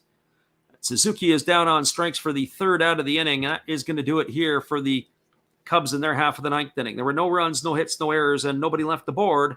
Your final score, it is the San Francisco Giants 4, the Chicago Cubs, no score. We'll be back in just a few minutes to wrap everything up for you tonight here as we'll give you the out-of-town scoreboard and do the wrap on this one. Appreciate you again, guys, for coming in to check it out. Whether you listen live or on delay, we're always glad you're here. Hey, everybody. Thanks for checking out the game and Last Raps Baseball. This is Dave's Zero Thought Sports Card. If you like pack openings, baseball, all that good stuff, check us out. Drop a comment on our channel this month to win a mystery pack of cards. All you gotta do is say Last Rap sent you to be entered. And we'll drop a video later on this month announcing the winner. Enjoy the game. Appreciate you, Dave. Make sure you get that in tonight before midnight because it'll be the end of the month and we'll be into August. And then Dave is going to have our new winner for us. So hopefully let him know that Last Raps Baseball sent you and he'd be more than happy to send you out a free pack of cards. We got final scores from all around Major League Baseball as this game was the last one on the slate. The Toronto Blue Jays knocked off the Detroit Tigers today 4-1. It was 4-6-0 for the Jays, 1-3-4 errors for the Tigers. Jose Barrios got the win. He goes to 8-4. It was Garrett Hill taking the loss. He drops to 1-3. Jordan Romano got his 24th save of the season for the Blue Jays. Again, your final 4-1 Toronto. The St. Louis Cardinals shut out the Washington Nationals 5-0 today. It was Palant who got the win. He goes to 4-4. Josiah Gray took the loss. He's 7-7. 5-7-0 for the Cardinals. 0-5-1 for the Nationals. Your final 5-0 St. Louis. The Philadelphia Phillies pounded out 18 hits against the Pittsburgh Pirates. 8-18-0 for the Phillies. 2-9-0 for the Pirates. Aaron Nola got his 7th win of the year against 8 losses. It was Brubaker taking the loss for the Pirates. He drops to 2-9. And your final 8-2 Philly. The Atlanta Braves shut out the Arizona Diamondbacks 1-0. 1-5-0 for the Braves, 0-4-0 for the D-backs. Kenley Jansen got his 5th win of the year against no defeats. It was Melanson taking one on the chin. He drops to 3-9 for the Snakes. Kansas City Royals salvaged the game in the 4-game set against the Yankees. They beat the Yankees today 8-6. It was Clark getting the win for the Royals. He's 2-1. Holmes took the loss. He's 5-2. 8-9-0 for the Royals, 6-7-0 for the Yankees. Again, your final 8-6 for the Royals. The Boston Red Sox took care of the Milwaukee Brewers today, 7-2. It was Winkowski getting the win. He's 4-5. Ashby took the loss. He drops to 2-9 for the Brewers. 7-11-0 for the Red Sox, 2-11-1 for the Brewers. Again, your final 7-2 Boston. The Cincinnati Reds beat the Baltimore Orioles again. The Orioles' record now drops to 51-51 on the year. The final there was 3-2. Diaz got the win for the Reds. He's 3-1. Bautista the loss for the O's. He's 3-3. Buck Farmer got his first save of the year. 3-7-1 for the Reds. 2-6-0 for the Orioles. Again, your final 3-2 Cincinnati. The Tampa Bay Rays knocked off the Cleveland Guardians knocked off the Tampa Bay Rays 5-3 today. McCarty got the win for the Guardians. He's 2-2. McClanahan takes the loss. He's 10-4. Emmanuel Clase got his 23rd save for the Guardians. 5-9-1 for the Guardians, 3-8-0 for the Rays. Guardians have now put their record at 52-49. They are only 2.5 back of the Rays in the wild card. The Mets knocked off the Marlins today 9-3. It was Taijuan Walker getting his 9th win of the year against 2 losses. Pablo Lopez took the loss. He's 7-6. 9-19-1 for the Mets, 3-10-0 for the Marlins. Final, the Mets 9, Marlins 3. Seattle Mariners won yesterday against the Astros, but they couldn't do it here today. Astros took 3 out of 4 against the M's. Astros 3-6-0, Mariners 2-4-1. It was Neris getting the win in relief for Houston. He's 4-3. Bernardino takes the loss. He drops to 0-1 for the Mariners. Chicago White Sox beat the Oakland Athletics 4-1. It was Dylan Cease getting his 11th win of the year against 4 losses. Euler takes the loss for the Athletics. He's 1-4. Hendricks gets his 20th save for the White Sox. 4-8-0 for the Sox. 1-6-0 for the Athletics. Again, your final 4-1. The Los Angeles Dodgers knocked off the Colorado Rockies 7-3. It was 7-12-0 for the Dodgers, 3-8-2 for the Rocks. Tony Gonsolin got his 12th win of the year. He's 12-1. Marquez takes the loss. He drops to 6-9. Texas Rangers beat the Angels today 5-2. 5-5-0 for the Rangers, 2-8-1 for the Angels. It was Brock Burke in relief getting the win. He goes to 5-2. Chiara takes the loss. He's 0-3. Hernandez got the save, his first of the year for the Rangers. San Diego Padres knocked off the Minnesota Twins 3-2. It was Sean Manaea getting his 6th win of the year against 5 losses. Dylan Bundy took the loss for the Twins. He goes to 6-5. It was Garcia getting his first save of the year for the Padres. 3-7-0 for the Padres, 2-4-1 for the Twins. Again, your final 3-2 San Diego.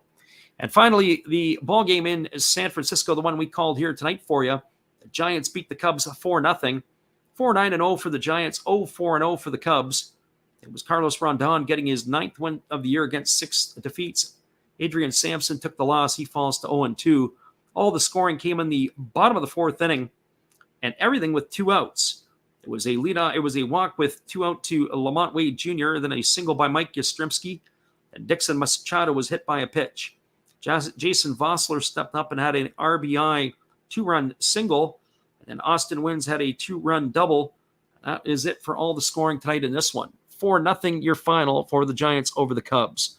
Once again, everybody, we appreciate you all for listening in and stopping by the channel. Don't forget, if you're not subscribed, do so. Also, don't forget to always give us the thumbs up if you liked it. Again, we'll be back on again tomorrow night for the call between the Giants and the Dodgers, the first of 4 games between those clubs. We're going to take care of 3 of the 4. So hopefully you can join us for that. Once again, you've listened to another Last Raps Baseball video production. Have a great night, everybody. We'll see you on the flip side.